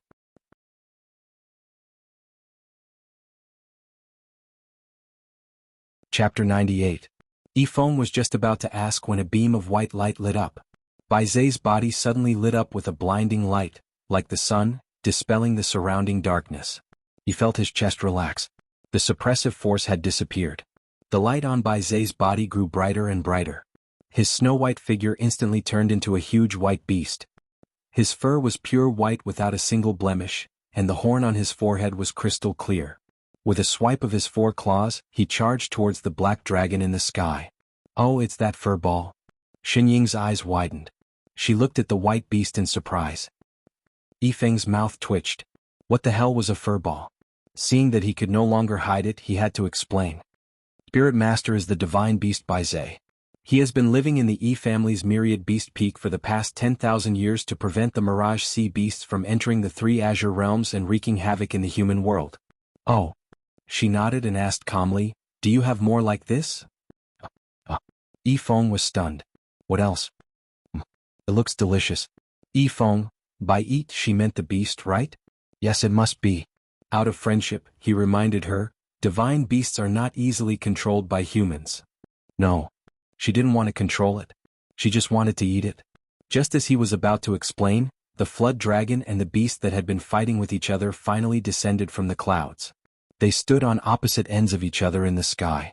Both transformed back into their human forms, but the flood dragon's human form retained the characteristics of a beast's body. It was dressed in a black robe and had a horn on its head. The face under the horn was covered in black veins. There was even a faint black chi coming out of it. It looked a little like the one on the Nagi back in the tower. Demonic chi, Yifeng exclaimed. He looked at the black figure in the sky in disbelief. It's a demonic flood dragon. It's not a spirit beast, it's a demonic beast. Demonic beast? Xining paused. Was it a tribe or an alliance? Bai Zai. Before he could ask, the demon dragon suddenly spoke. Its voice was a little sharp and it carried an exceptionally cold aura. It sneered at Bai Zai and said, I didn't expect you to enter the Mirage Sea of your own accord. Bai Zai frowned and his face darkened. After a while he said coldly, Demon Jiao. It seems that you still remember me. It sneered, and the killing intent in its eyes intensified. In the past, when you were on the shore, I couldn't beat you. But now you're offering yourself to me. It just so happens that we can now settle the score for injuring me 10,000 years ago. You can't beat me, Bai Zai said coldly. Then you can try. It snorted coldly and suddenly waved its hand. Suddenly, the seawater under its feet boiled like boiling water. Large patches of black shadows appeared on the surface of the water and broke out of the water in a moment. Only then did they see clearly that they were all high-rank spirit beasts, and they were all floating on the surface of the sea behind the devil Jiao. They were like an army of spirit beasts, and they could not see the end of them. The water tribe. Bai Zai frowned. Beast tide. Yifeng was also shocked by the sea of spirit beasts. At a glance he saw that the weakest of them was at least 8th stage. He did not expect the demon Jiao to be able to summon such a large army of beasts, and all of them were of the water tribe. One had to know that cultivators usually contracted with spirit beasts that lived on land. Because of the many restrictions on the water tribe, few contracted with them. What's more, the water tribe's battle power was greatly reduced on land. But it was different in the water. The Mirage Sea was obviously their main battlefield. Ha ha ha ha. The demon Jiao laughed even more arrogantly. Bai Zai, even if you're a divine beast, don't think you can stop my army of water tribe. What's more? He paused, and his cold gaze suddenly swept in the direction of Xining and Yifeng. Don't you always like to protect those humans and prevent the beast tribe from getting close to land? I wonder if you'll still be able to protect these 2 cultivators when we fight today? Bai Zai frowned. He clenched his fists and thousands of lightning bolts appeared and shot toward the demon Jiao. The demon Jiao snorted coldly. A large amount of demonic chi flowed out of his body, blocking the lightning bolts. He raised his hand toward the water tribe and said, Kill them! With a crashing sound, the huge waves on the surface of the sea covered half of the sky. Waves of water tribe spirit beasts covered the sky and pounced toward the 2 of them. Bai Zai's expression changed. He transformed back into his original form, and white light shone from his body. He released the suppressive force of a divine beast, trying to stop the beast tide. However, the water tribe was obviously affected by the demon Jiao's demonic chi. They continued to pounce on the 2 of them. Shin. He turned and tried to fly over, but the demon Jiao blocked his way again, holding him back. What kind of luck was he having today? Yifeng's face turned pale. He hurriedly summoned his spirit sword and held it tightly in his hand. He looked at the dense group of spirit beasts in front of him with trepidation. The beast tide was about to engulf the two of them. The demon Jiao's arrogant laughter filled his ears. "Ha, today I'm going to tear you into pieces. Director, lend me your sword." Before he could finish speaking, Shining suddenly reached out and took the spirit sword from Yifeng's hand. Before Yifeng could react, he felt something tighten around his collar. He lost his footing and found himself behind the sword. Shining stepped forward and stood in front of the sword. "Pom Shin." Just as he was about to speak, she suddenly shouted, "For the Alliance." With that, she swung the sword in her hand. A long beam of white light shot out toward the beast tide. It was as if the sky and earth had been split into two. There was a crashing sound. The ferocious beasts were all cut in half at the waist. Their bodies fell into the sea like dumplings, creating huge waves that dyed the entire surface of the sea red. In an instant they were all destroyed. Yifeng, Demon Jiao, Bai Zai, this is? Sword Chi. Shining remained calm. She turned the sword in her hand and pointed it at one of the beasts in the sky. Tilting her head, she said, "How many pieces did you say you wanted?" Demon Jiao, "Mama, I want to go home." Demonic Dragon, "Mama, I want to go home." 2 minutes later, the sea was silent. The sea was silent. "It's noon. It's time for lunch." Shining nudged a certain someone beside her who was still in a daze. "Director, do you not provide meals when you travel?" Yifeng turned to look at her, but his eyes were unfocused.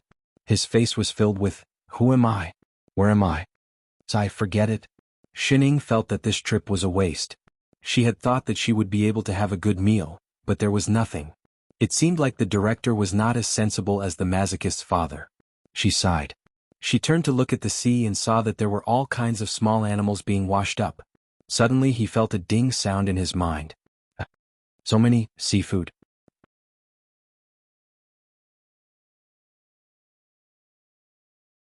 Chapter 99. Xinying's eyes lit up.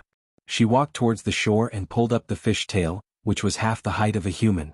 She turned around and asked out of habit, "Director, you know how to forget it." She swallowed her words. Seafood can be eaten raw too. As she spoke, she raised the sword she took from Yifeng and started slicing the raw fish on the fish tail. Yifeng's eyes, which were already wide open, widened even more. What was she doing? Was she really going to eat it? Holy shit. She was really going to eat it.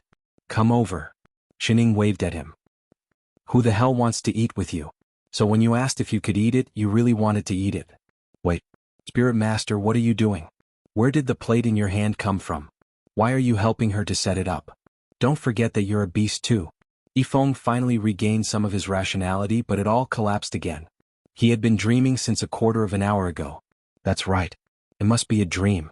No cultivator would treat spirit beasts as food. Even if they did, they wouldn't come all the way to the Mirage Sea just to eat it. "Thank you, Furball." Shining patted the person in front of her. He helped her carry the plate and arrange the raw fish better. Bai Zai stiffened. He wanted to turn around out of habit, but he didn't want to shake off the hand on his shoulder. He could only lower his head and let the redness on his face spread to his hair.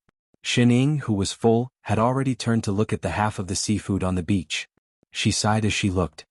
"It's such a waste to leave it here. Director, do you have a bag that can store a lot of things and keep them fresh?" Yifeng was stunned. He forced himself to come back to his senses. "What bag? Storage bag?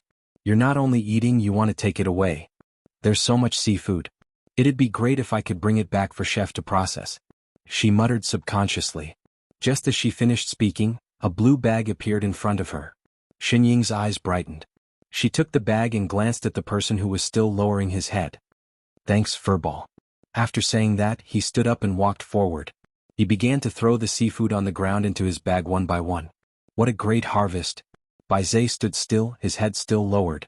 After a while, a low voice floated out like the wind. "You're welcome." Shining felt that this bag must be the greatest invention in the world. The space was big and could keep things fresh. Whatever was put in could still be taken out in its original state. She stuffed at least 100 pieces of seafood into the bag to fill it up. Patting the weightless storage bag in satisfaction, she decided that when she returned, she would definitely request for a similar one from Father Nyo. When she returned to the shore after collecting the seafood, Yifeng had already been sitting on a rock by the side in a daze for nearly an hour. He glanced at her and subconsciously took a step back. Sect. Sect Master Shin.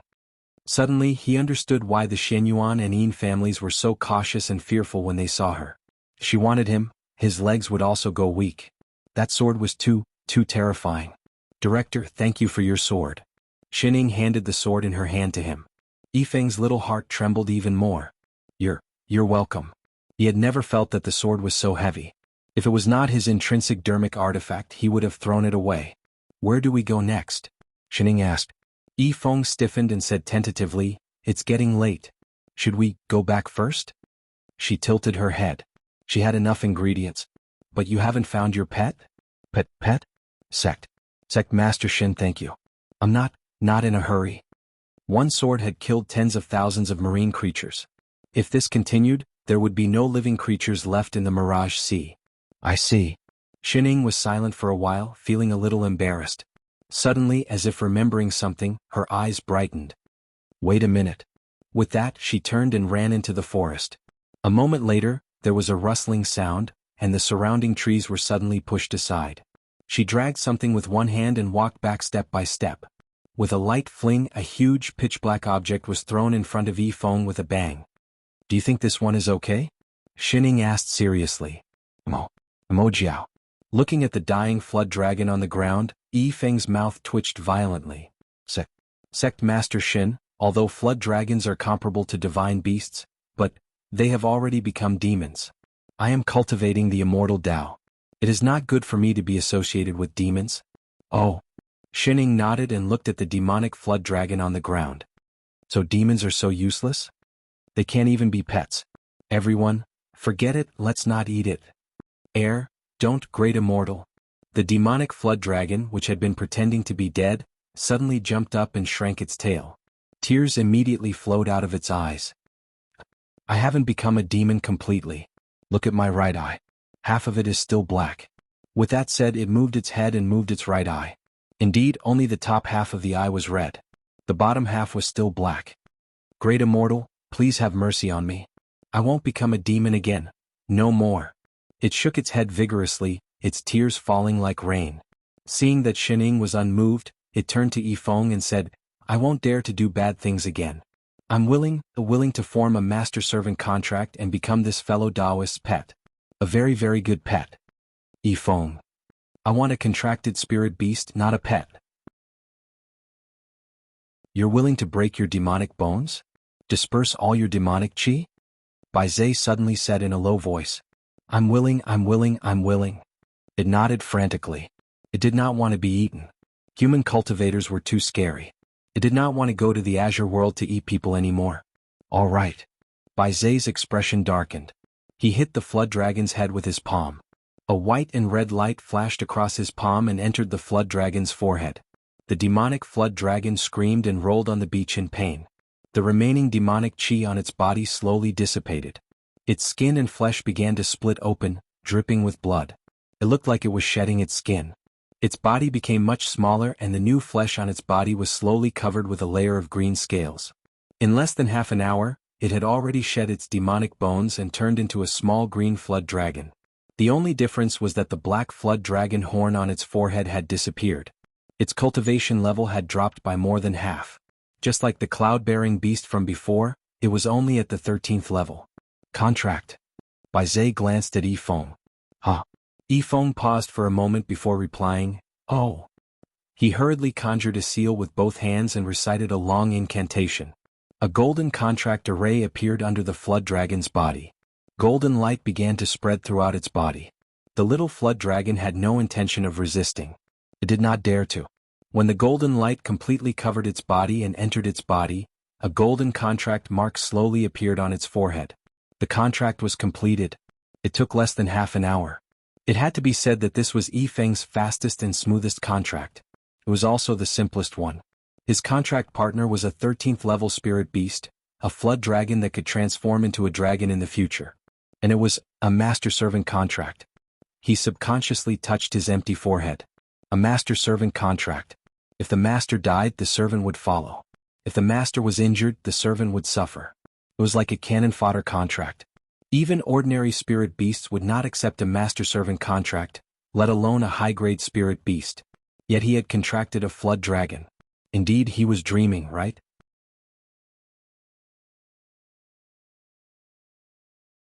Chapter 100.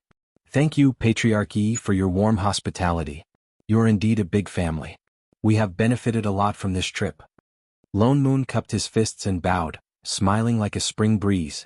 Supremacy Lone Moon, you are too kind. Yifeng returned the greeting. It is our honor to have Supremacy and Sect Master Shen visit our Yi family. Thinking of his contracted green flood dragon, he felt even more touched. His words became even more sincere. He turned to Shening and said, Sect Master Shen, I will never forget your help. Although the method was a little too thrilling, the ending was still acceptable. You're welcome. Shening said nonchalantly, come again next time. Yifeng. Again. Equals at understood smiley face, then we will take our leave first.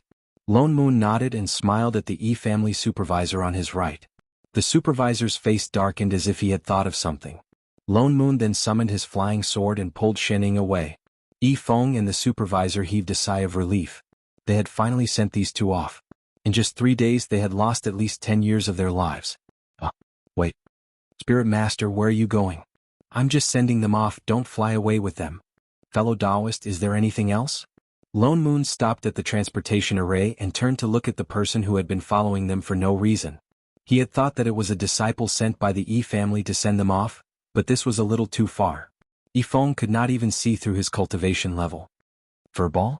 Shening turned back. Is there anything else? Bai Zhe faltered, as if only just realizing that they had left the Yi family's territory. He opened his mouth as if to say something, but after staring at her for a while, he blushed again and turned his back again. Shening? This trick again? Who is this guy? Lone Moon nudged her and asked in a low voice, do you know him? He's a furball raised by the director. He's been raising it for tens of thousands of years. Shening explained, he was originally a white animal. We went to the Mirage Sea together. Spirit beast? Lone Moon paused. A spirit beast that could transform was at least at the 11th level. Then why is he following us? How would I know? Shening shook her head. He has social phobia and doesn't like to talk. Could it be that it also likes to eat seafood? She thought of the bag full of food. What seafood? Father Nyo. Shening didn't answer. She seemed to have thought of something and pushed him. Lend me your storage bag for a while. What? I need to decorate something. Lone Moon glanced at her suspiciously, but still took off the storage bag by his side. After some thought, he took out a brand new green storage bag and handed it to her. Here. Shening took it and opened the blue bag that Bai Zhe had given her. She reached into the bag and pulled out a fish head that was taller than a person. She moved it into the new bag. Then he continued to reach inside. For a moment she took out all kinds of dead beast corpses one after another. Moreover, they were all halves and the variety was rich and complete. It was more complete than what was written in any book on spirit beasts. Lone Moon, it had only been a day since she had last watched over him. What had she done? Where did these come from? B people went out to sea to hunt beasts. This time she went to invade the sea. Are you an elite guard?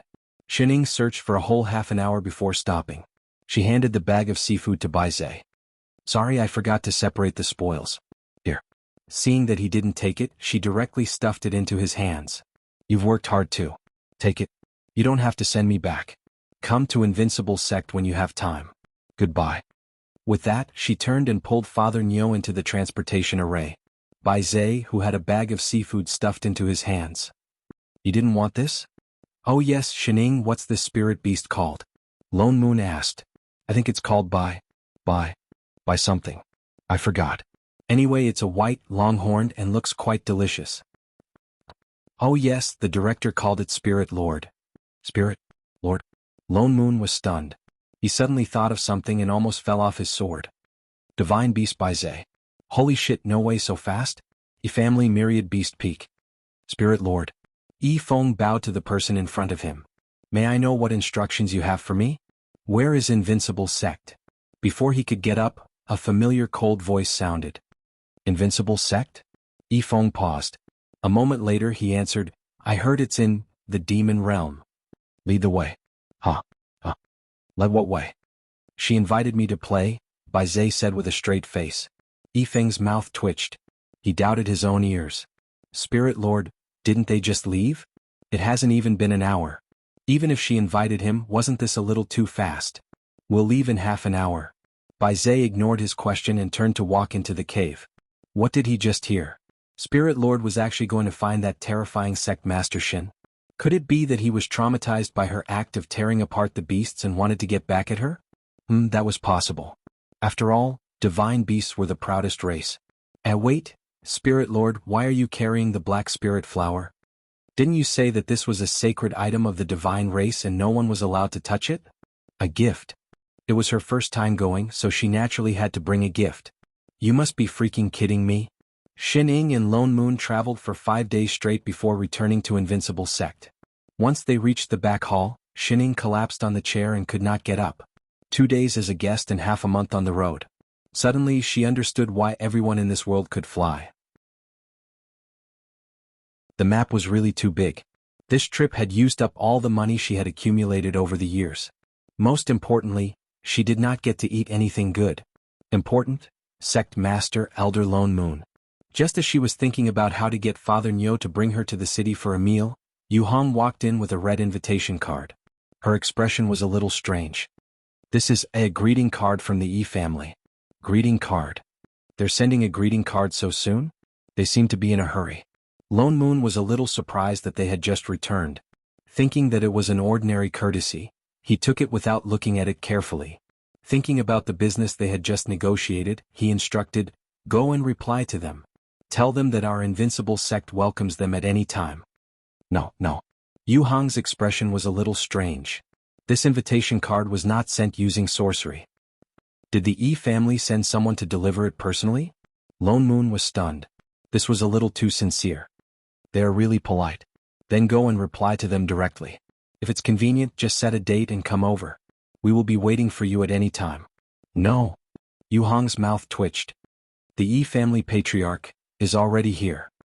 They've already set off? Lone Moon was even more surprised. Is there a need to be so anxious? Then go and inform the Rabbit Monarch. Just let them pass. No, Elder Lone Moon. She stepped forward a little anxiously and pointed outside. What I mean is, they are already at the foot of the mountain. Lone Moon, Xin Ying, what the hell? *****. 2 pairs of suspicious eyes instantly focused on a certain someone. Why are you looking at me? Lone Moon glared back.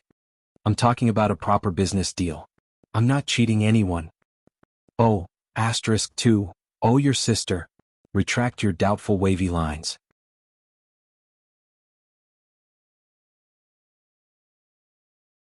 Chapter 101. Invincible Sect. Spirit Chi flourished. The originally quiet mountain peak suddenly shone brightly. Golden light shot up to the sky. The surrounding Spirit Chi seemed to sense it and gathered at the top of the mountain. The golden light instantly illuminated the entire sect, turning it into a sheet of gold. I Ching, who had been in seclusion for more than 3 months, finally opened his eyes. He sensed that the surrounding Spirit Chi was different from before. He immediately reacted and hurriedly guided the Spirit Chi into his body. The golden Spirit Chi entered his body bit by bit. Only when it was completely absorbed did the strange phenomenon above Invincible Sect disappear. I Ching sensed carefully and found that his cultivation had risen to the late stage of soul formation. He was delighted. His first reaction was to leave the cave and go to the back hall. He saw Xin Ying from afar. "Master, I'm out?" He stopped mid-sentence. Only then did he realize that there was another person beside Xin Ying. Dressed in white, he stood very close to Xin Ying, holding a plate in his hand. He was passing the fruits on the plate to the person beside him.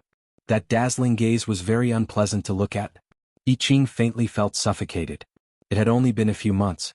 Where did this little bitch come from? A chef. Xin Ying saw the person at the door. She threw the fruit in her hand and walked over. "You're out, Mus." I Ching walked over and looked behind her. Their gazes met. There seemed to be a crackling sound in the air. Why is there an outsider? He emphasized the word outsider and stepped forward, intentionally or unintentionally separating the two of them. May I know who this fellow Taoist is? Little bitch, stay away from my master. Xin Ying explained directly. This is the park master and furball. What group? It's the head of the Yi family, Lone Moon explained subconsciously. He pointed at Yi Feng beside him and turned to look at Bai Zhe. And he did not know how to introduce them. He frowned subconsciously. Bai Zhe. Bai Zhe took the initiative to speak. He turned to look at Shining and emphasized again, I am Bai Zhe. With that, his face began to turn red. She could call Furball alone. Feng. So, not only did the spirit master not hide his identity, he was also planning to announce it to the world? I Ching's frown deepened. He took a closer look at the other person's cultivation level, and suddenly he had a guess, but his heart was even more stifled. Fellow Taoist Bai Zhe. Bai Zhe nodded. He glanced at the person behind him and suddenly felt a little unhappy. Don't worry about that. Shining interrupted their self-introductions and nudged I Ching. Chef, to celebrate your coming out of seclusion, why don't we start cooking now? And master. He habitually wanted to nod, but his gaze swept across the person in front of him, and he instantly changed his mind. Master, it's 6 in the morning now, it's not lunchtime yet. He had to keep an eye on him, determined not to give this little B*T6 a chance to get close to his master. Shining faltered. This was the first time she had been rejected. Can't you just treat it as your morning tea? There's seafood. Didn't master say that we have to eat on time? What I mean is, it can't be late. I can also make some snacks now. Oh. Was Chef such a professional person? Bai Zhe suddenly took out a white thing from the side and handed it to her. He glanced at her and immediately lowered his head. This can be eaten too. What? Only then did Shining realize that there was a flower that was as white as jade in his hand. The flower and leaves looked like they were exquisitely carved, and there was a faint fragrance coming from it. Moreover, the moment this flower appeared, an extremely pure spirit chi was emitted from it. It made one feel refreshed, and even the surrounding spirit chi seemed to become thicker. This is. Lone Moon could not help but take a step forward. He had never seen a flower that could emit such spirit chi. What is this? Shining asked. Bai Zhe was stunned, as if he had been asked an important question. His face turned red. It's. For a long time he could not finish his sentence. Out of habit he wanted to turn his back, but he forced himself not to. Black spirit flower, Feng could not help but say with a pained expression. This is a sacred item of the spirit master's race. Even he had not seen it many times and he actually gave it away just like that. Oh. After all this time it was still a vegetable. Shining was about to reject it when Radish walked in with big strides. Little Missy, you said you would water me? Before he could finish the word water, he saw the black spirit flower in Bai Zhe's hand. Radish exploded instantly, rushing over like a firecracker. This is too much, you actually brought a wildflower here. Take it away, take it away. Is my little Missy someone this kind of wildflower can have connections with? After saying that, he looked at Shining with tears in his eyes, accusing her. Little Missy, didn't you say that I was your only flower? If you want a flower I can bloom it too. With that said, he pretended to lift the robe he was wearing. Stop. 3 Lone Moon, I Ching and Yu Hong, who was at the side, suddenly thought of a certain biological knowledge. They stepped forward together and pressed down on his hand, their faces darkening. Looking at the black spirit flower again, they suddenly felt that the surrounding spirit chi was frozen. Cough. Radish, stop fooling around. These two guests. The corner of Lone Moon's mouth twitched. He immediately conjured a body-fixing spell, freezing Radish, who was still thinking of blooming. He quickly stepped forward and reached out to take the flower from Bai Zhe's hand.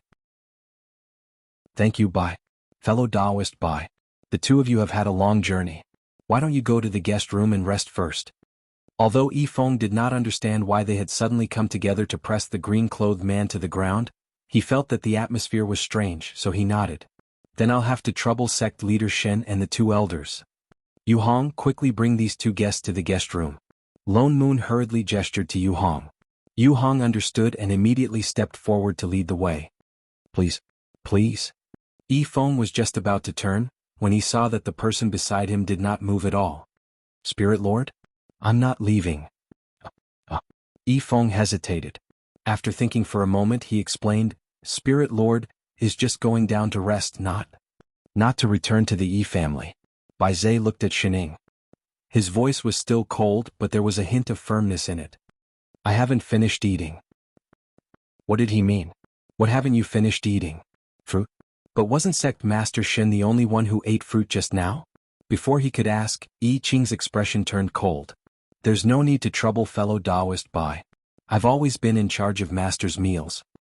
As he spoke, he took a step forward, wanting to take the plate from Bai Zai's hands. But Bai Zai did not let go.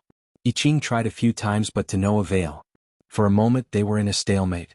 Their eyes met and there was another crackling sound of electricity. There's no need. You're a guest. I'm holding it steadily. I'm Master's only disciple. Of course I'm in charge of such things. I've held it before. That's because I'm in seclusion. You can continue your seclusion. I'm sorry to disappoint you, fellow Taoist. I won't be in seclusion for the next few hundred years. Bai Zai, annoying mortal. I Ching, little bitch who stole Master. The two of them held onto the same plate, not giving way. The atmosphere suddenly dropped to a freezing point. A while later. You two are. Shining looked at the two of them and took a big bite of her melon. Flirting? Don't misunderstand. I'm not prejudiced against gays. As she spoke, she even waved for the two of them to continue. Everyone, Master. I Ching snapped back to his senses and turned to look at her. There was obvious anger in his eyes. As if he could not hold it in any longer, he took a step back and pointed at Bai Zai. He says he's called Bai Zai, but Bai Zai is a legendary ancient divine beast. No one has ever seen it before. It's hard to say if it really exists. How could it appear in the mortal world? I think this person came to my invincible sect with bad intentions. I don't have bad intentions. Bai Zai also did not like this mortal who kept blocking his way. I'm just here to play. It was Shin, your master, who personally invited me. Impossible. He shook his head. Apart from eating and sleeping, Master never cares about anything else. He doesn't even have many friends. Why would he invite you, heir? Shin Ying's mouth twitched. I did say that. Master. I Ching's eyes widened in disbelief. It was written all over his face that you're actually siding with this little bitch. Shin Ying felt a little creeped out by his stare. Subconsciously she explained, I was just saying casually. I didn't think. After all, his beast form was quite appetizing. Well, Furball, why are you here this time? Did he really come all the way here just to play? Bai Zai stiffened. His originally cold and calm expression suddenly became one of panic. I want. After a long while, he still could not complete a complete sentence. He glanced at the black spirit flower in Lonman's hand. As if thinking of something, his hair turned redder and redder. What? Why don't you say it? Che, are you blind? Lone Moon could not stand it anymore. He walked out and waved the flower in his hand. You came all the way here. You're stuttering and giving me flowers. What else can you want? Shining was stunned. Suddenly, her eyes widened and she looked straight at Bai Zai. Holy shit. You want to hit on me? Lone Moon, I Ching, I Feng. Bai Zai, oh, ***, Q.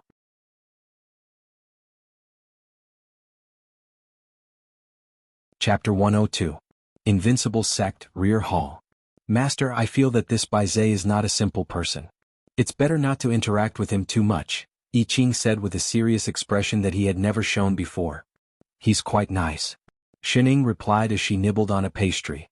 He even knew how to carry a plate. Most importantly, he looked quite delicious. I Ching, who was stir-frying, paused.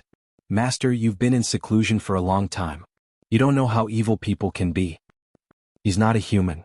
Beast hearts are evil too, I Ching quickly added. If he has other motives, I think we should quickly send them back. Don't be so pessimistic. Didn't he say he was just here to play? She looked into the pot and pushed him. Hurry and flip it. It's going to burn. Master. I Ching frowned. He flipped the pot a few times and said in a low voice, he obviously has ulterior motives. Don't be fooled by him. Was she so easily fooled? Don't worry. Although Furball doesn't talk much, he's not a bad person. Master. I Ching was shocked. He turned to look at her. You don't really want to find a Dao partner? Dao partner? Shining paused. She then remembered that he was talking about a partner. I've never thought about that, but I'm already so old. Even if I fall in love, it's not a big deal, right? No. I Ching threw away the pot in his hand. Shining was shocked. What? Because. He paused.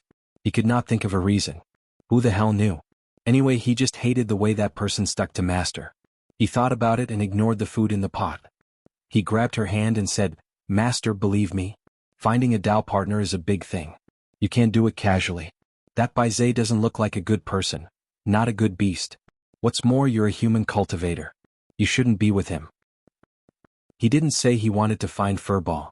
She didn't have such a strong taste. I agree with what he said. Before Xining could reply, Lone Moon suddenly raised his hand and said with a serious expression, I don't care if you're looking for a partner or not. But anyone is fine. Forget about Baize. Look, Master, Father Nyo said the same thing.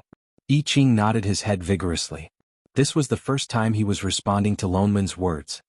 Master, you have to reconsider. Lone Moon. Who's your Father Nyo? Then according to you, what kind of person should I look for? I Ching was stunned. He thought for a while, trying his best to find someone who was pleasing to the eye, but realized that no one was worthy of his perfect master. Just the thought of another person appearing by his master's side made him feel a little irritable. Anyway, it can't be Baize. The god race has always existed only in legends. No one has ever seen a real god race. Whether he is real or not is still uncertain. He shook his head resolutely. After thinking for a moment he added, oh right, that Yi Feng won't do either. As a beast-taming cultivator, he actually recognizes the beast clan as his master. One look and I can tell that he's not a good person. Bad guy Yi Feng. Hey, did you guys forget that I'm here too? Sect Master Shin. He had no choice but to speak up and announce his existence. Did they specially call him over just to badmouth him to his face? Rest assured, the Spirit Lord's identity is indeed the ancient divine beast Baize. He glanced at Xining, the corner of his mouth twitching uncontrollably. He still could not believe that the Spirit Lord's taste was so strange. The Spirit Lord does not belong to this realm. He came to the lower realm because he was injured accidentally.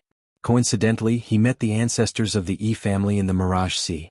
He was the one who forced the beast to retreat and save the ancestors. He also taught the art of taming beasts to the Yi family, allowing our family to establish a foothold in the Upper Azure race. In this world, apart from the divine race, who else has the ability to control tens of thousands of beasts? He explained in a low voice. After thinking for a while he added, of course, Great Immortal Shen is an exception. All these years, the Spirit Lord has been thinking of ways to return. But the boundaries of the three realms are not easily breached even by the divine race. The Yi family tried many ways but they could not open the realm gate.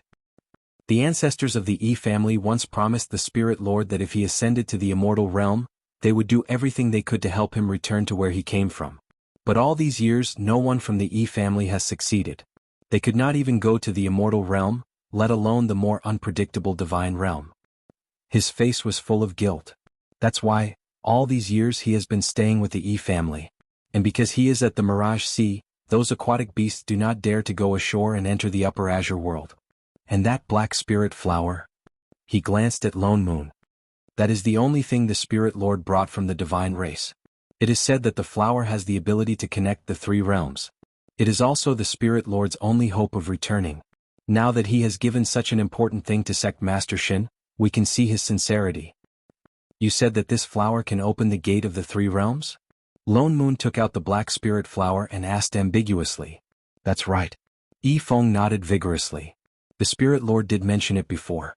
That's why he has always kept this flower personally and never shows it to anyone unless it is to open the realm gate. He looked at the flower for a long time but could not see anything special about it other than its spirit chi. What's more, even Radish could not see anything wrong with it during the day. He handed the flower to the person beside him. Xining, use your cheat's eye to look at it. The corner of Xinying's mouth twitched. She took the flower and looked at it carefully. She could not see anything different about it. I've never seen this flower before, huh? The black spirit flower requires strong spirit chi to activate the realm gate, Yi Feng explained in a low voice. I heard that this spirit chi is almost the same as when one ascends. And there is only one of this flower in the world if... Before he could finish his sentence, he heard a cracking sound. Xinying's hand tightened, and the crystal-clear flower was instantly crushed by her. Yi Feng could hear the sound of his heart breaking. Sect Master Shen Yu, it's open. Before he could finish speaking, Xining suddenly spoke. She opened her fingers and a crack the size of a finger appeared above her palm. It was like a bolt of lightning flashing with white light and floating in mid-air. Everyone, holy shit, she really opened it? So all she had to do was crush it? Then what had the Yi family done all these years of hard work for? But, he looked at the crack that was even smaller than an eye. Can such a small crack really lead to the divine realm? Oh, then let's open it a little, Shining replied casually. She reached into the crack and pulled it out forcefully. All they heard was a loud crack.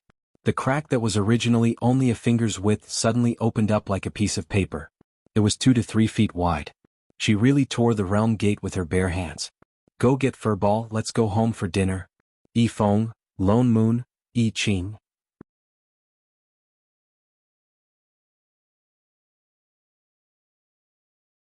Chapter 103. The realm gate opened. When Yi Feng came to report, Bai Zhe could not believe it. After all, he had tried for tens of thousands of years. Until he saw the white gap that was as tall as a person floating in the air. He could feel a familiar aura coming from inside. It was the aura of the divine race that he had not seen for tens of thousands of years. This really was the realm gate that led to the divine realm. But why now at this time? He did not want to go back? Bai Zhe did not feel happy at all. He even felt like crying. He had just given away the black spirit flower and decided to stay in this realm. Why did the realm gate open now? Spirit Lord, is this?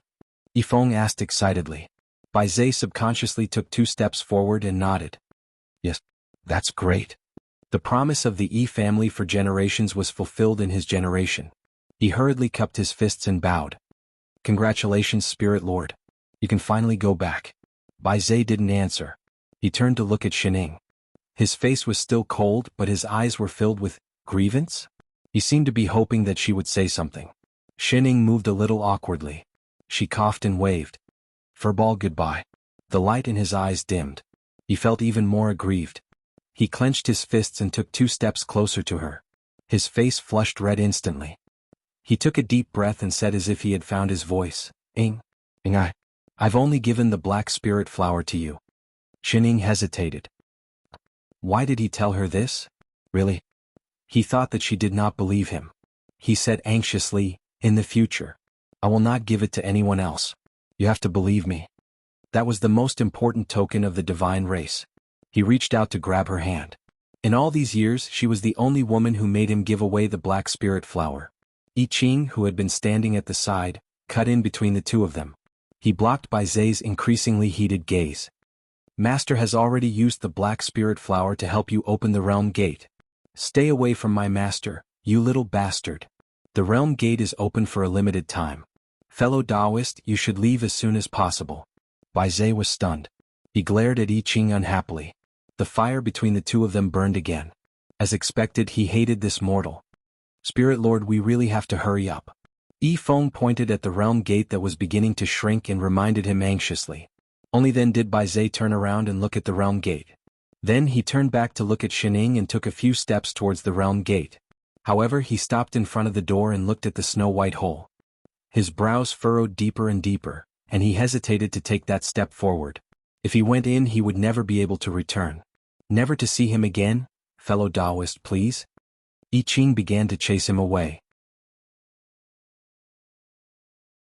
Spirit Lord, the Yi family has finally fulfilled our ancestors' promise. Take care. Yi Feng was also very emotional. Hurry up and go in. The realm gate is about to close. Lone Moon added. Even Shining waved her hand. Bye-bye, Furball. Go back and have a good meal. After thinking for a while, he added, and find a beautiful beastie. There was no future for beasties. He didn't want any other beastie. Bai Zhe felt like his heart was being stabbed with a knife. His stomach was filled with a sour taste and he felt even more wronged. Suddenly he recalled what Shining had said to him yesterday. Different species can't fall in love. Clearly when they first met she liked him quite a bit. And even touched, why did she reject him? Oh, if he went back, not only would he be a different species, he would also be in a different world. Perhaps they would never see each other again. Then instantly he was filled with a strong sense of rejection towards the divine realm. He looked at the realm gate in front of him again, his gaze slowly turning cold. He took a deep breath as if he had made up his mind about something. Turning to Shining, he said word by word, I've decided not to go back. Before he could finish, he suddenly felt a pain in his buttocks. He lost his balance and fell into the realm gate. Instantly he disappeared. The realm gate that had been touched quickly closed and disappeared. Yi Qing and Lone Moon then calmly retracted their legs that they had kicked out. Family head Yi Bai Zhe has already returned to the divine realm. I'm sure the Yi family has a lot of follow-up matters to deal with, Lone Moon said seriously. He did not look guilty at all. Family Hetty, you are very busy. My invincible sect will not keep you for long, I Ching said naturally. We will visit you again when we are free. Have a safe trip, Family Hetty. Yu Hong see the guest out. Yi Feng looked confused. By the time he reacted, he was already at the foot of the mountain. Was he being chased out? Also, the Spirit Lord was kicked out just now.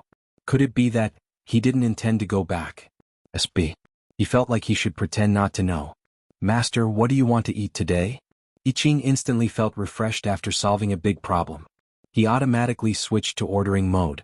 The seafood you brought back last time, do you want to eat stir-fried, braised, steamed or fried? Or how about all of them?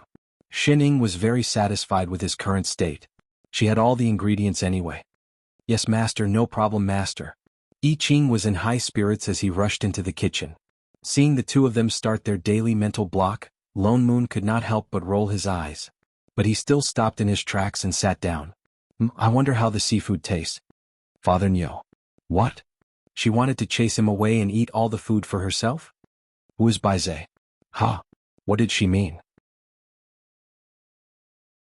He's in the plot you read?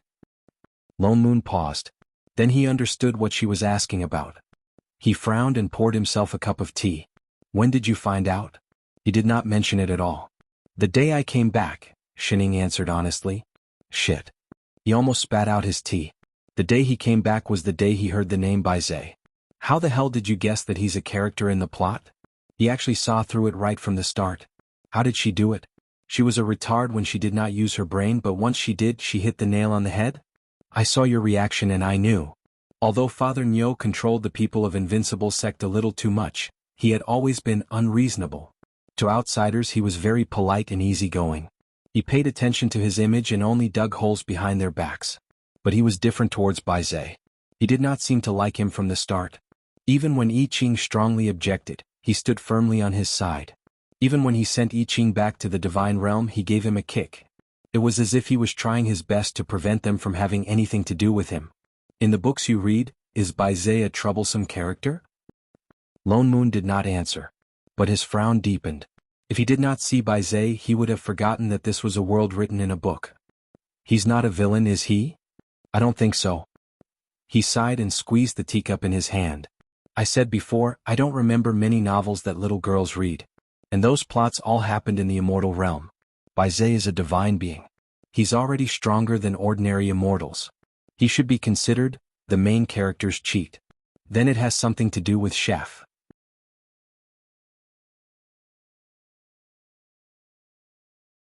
Chapter 104.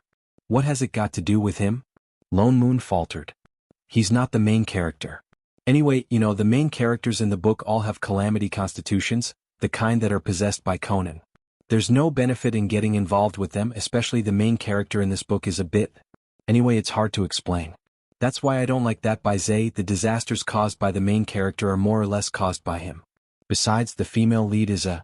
Oh. Xining immediately lost interest and turned towards the kitchen. Chef, are the dishes ready?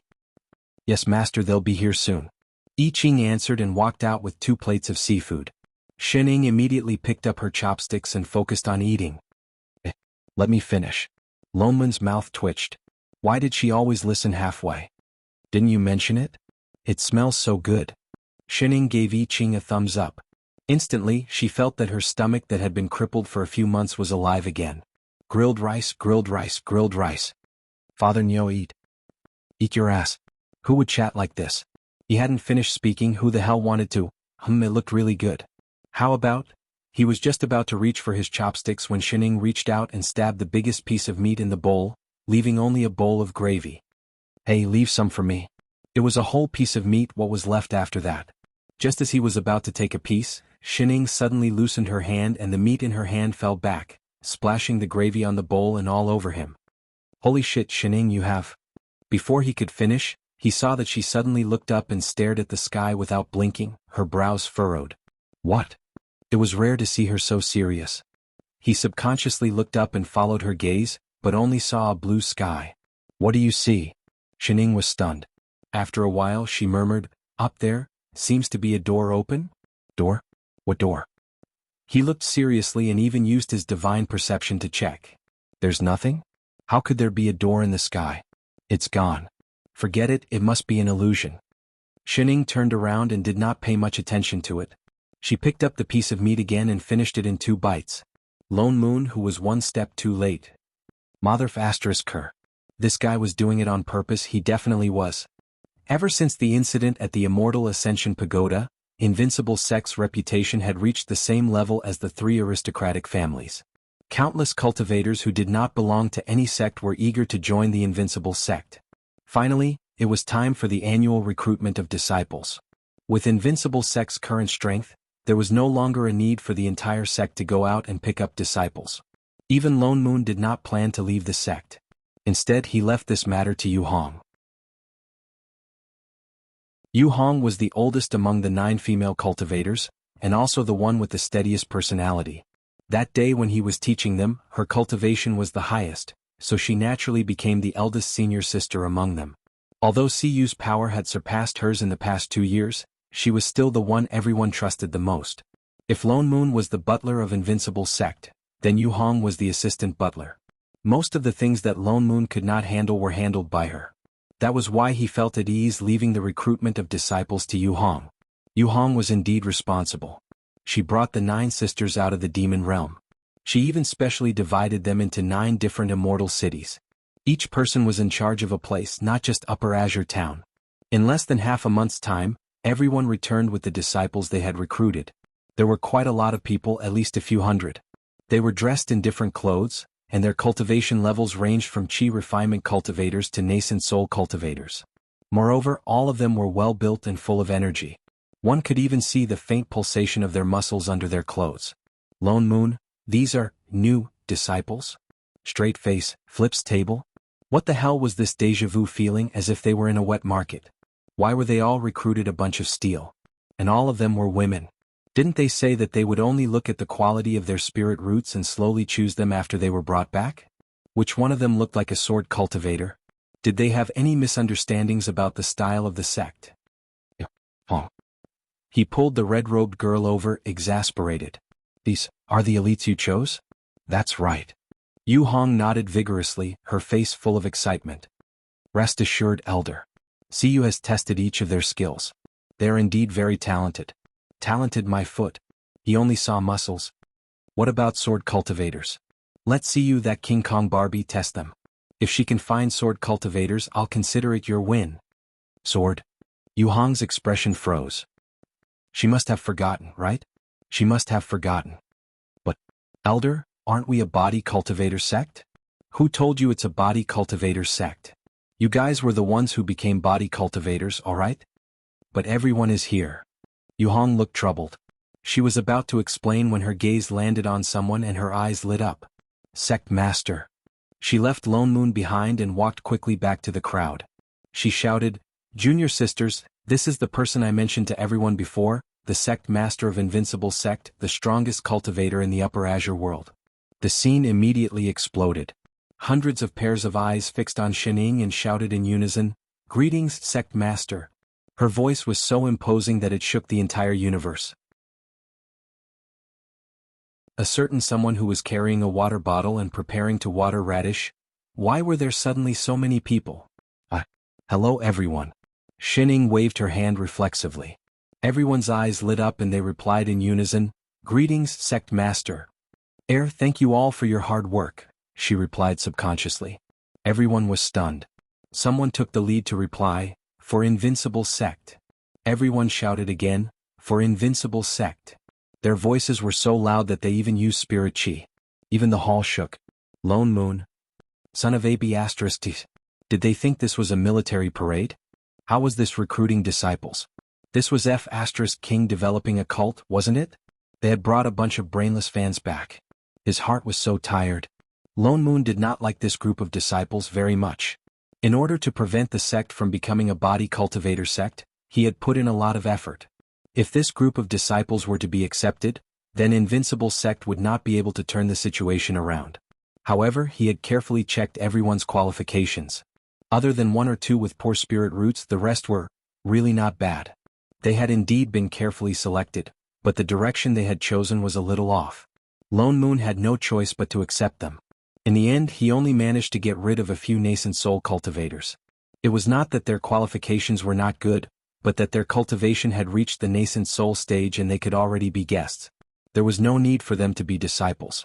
Invincible sect had just been established, there was no need for them to recruit guests. Looking at the excited disciples who had been accepted into Invincible sect, Lone Moon was deeply worried about the future of the sect. But soon he did not have time to worry because he realized that his cultivation had actually broken through, and it was approaching the perfected soul formation stage. He could not suppress it any longer. He might be ascending. You're tuning in to the Han Lee's Wuxia Chronicles YouTube channel.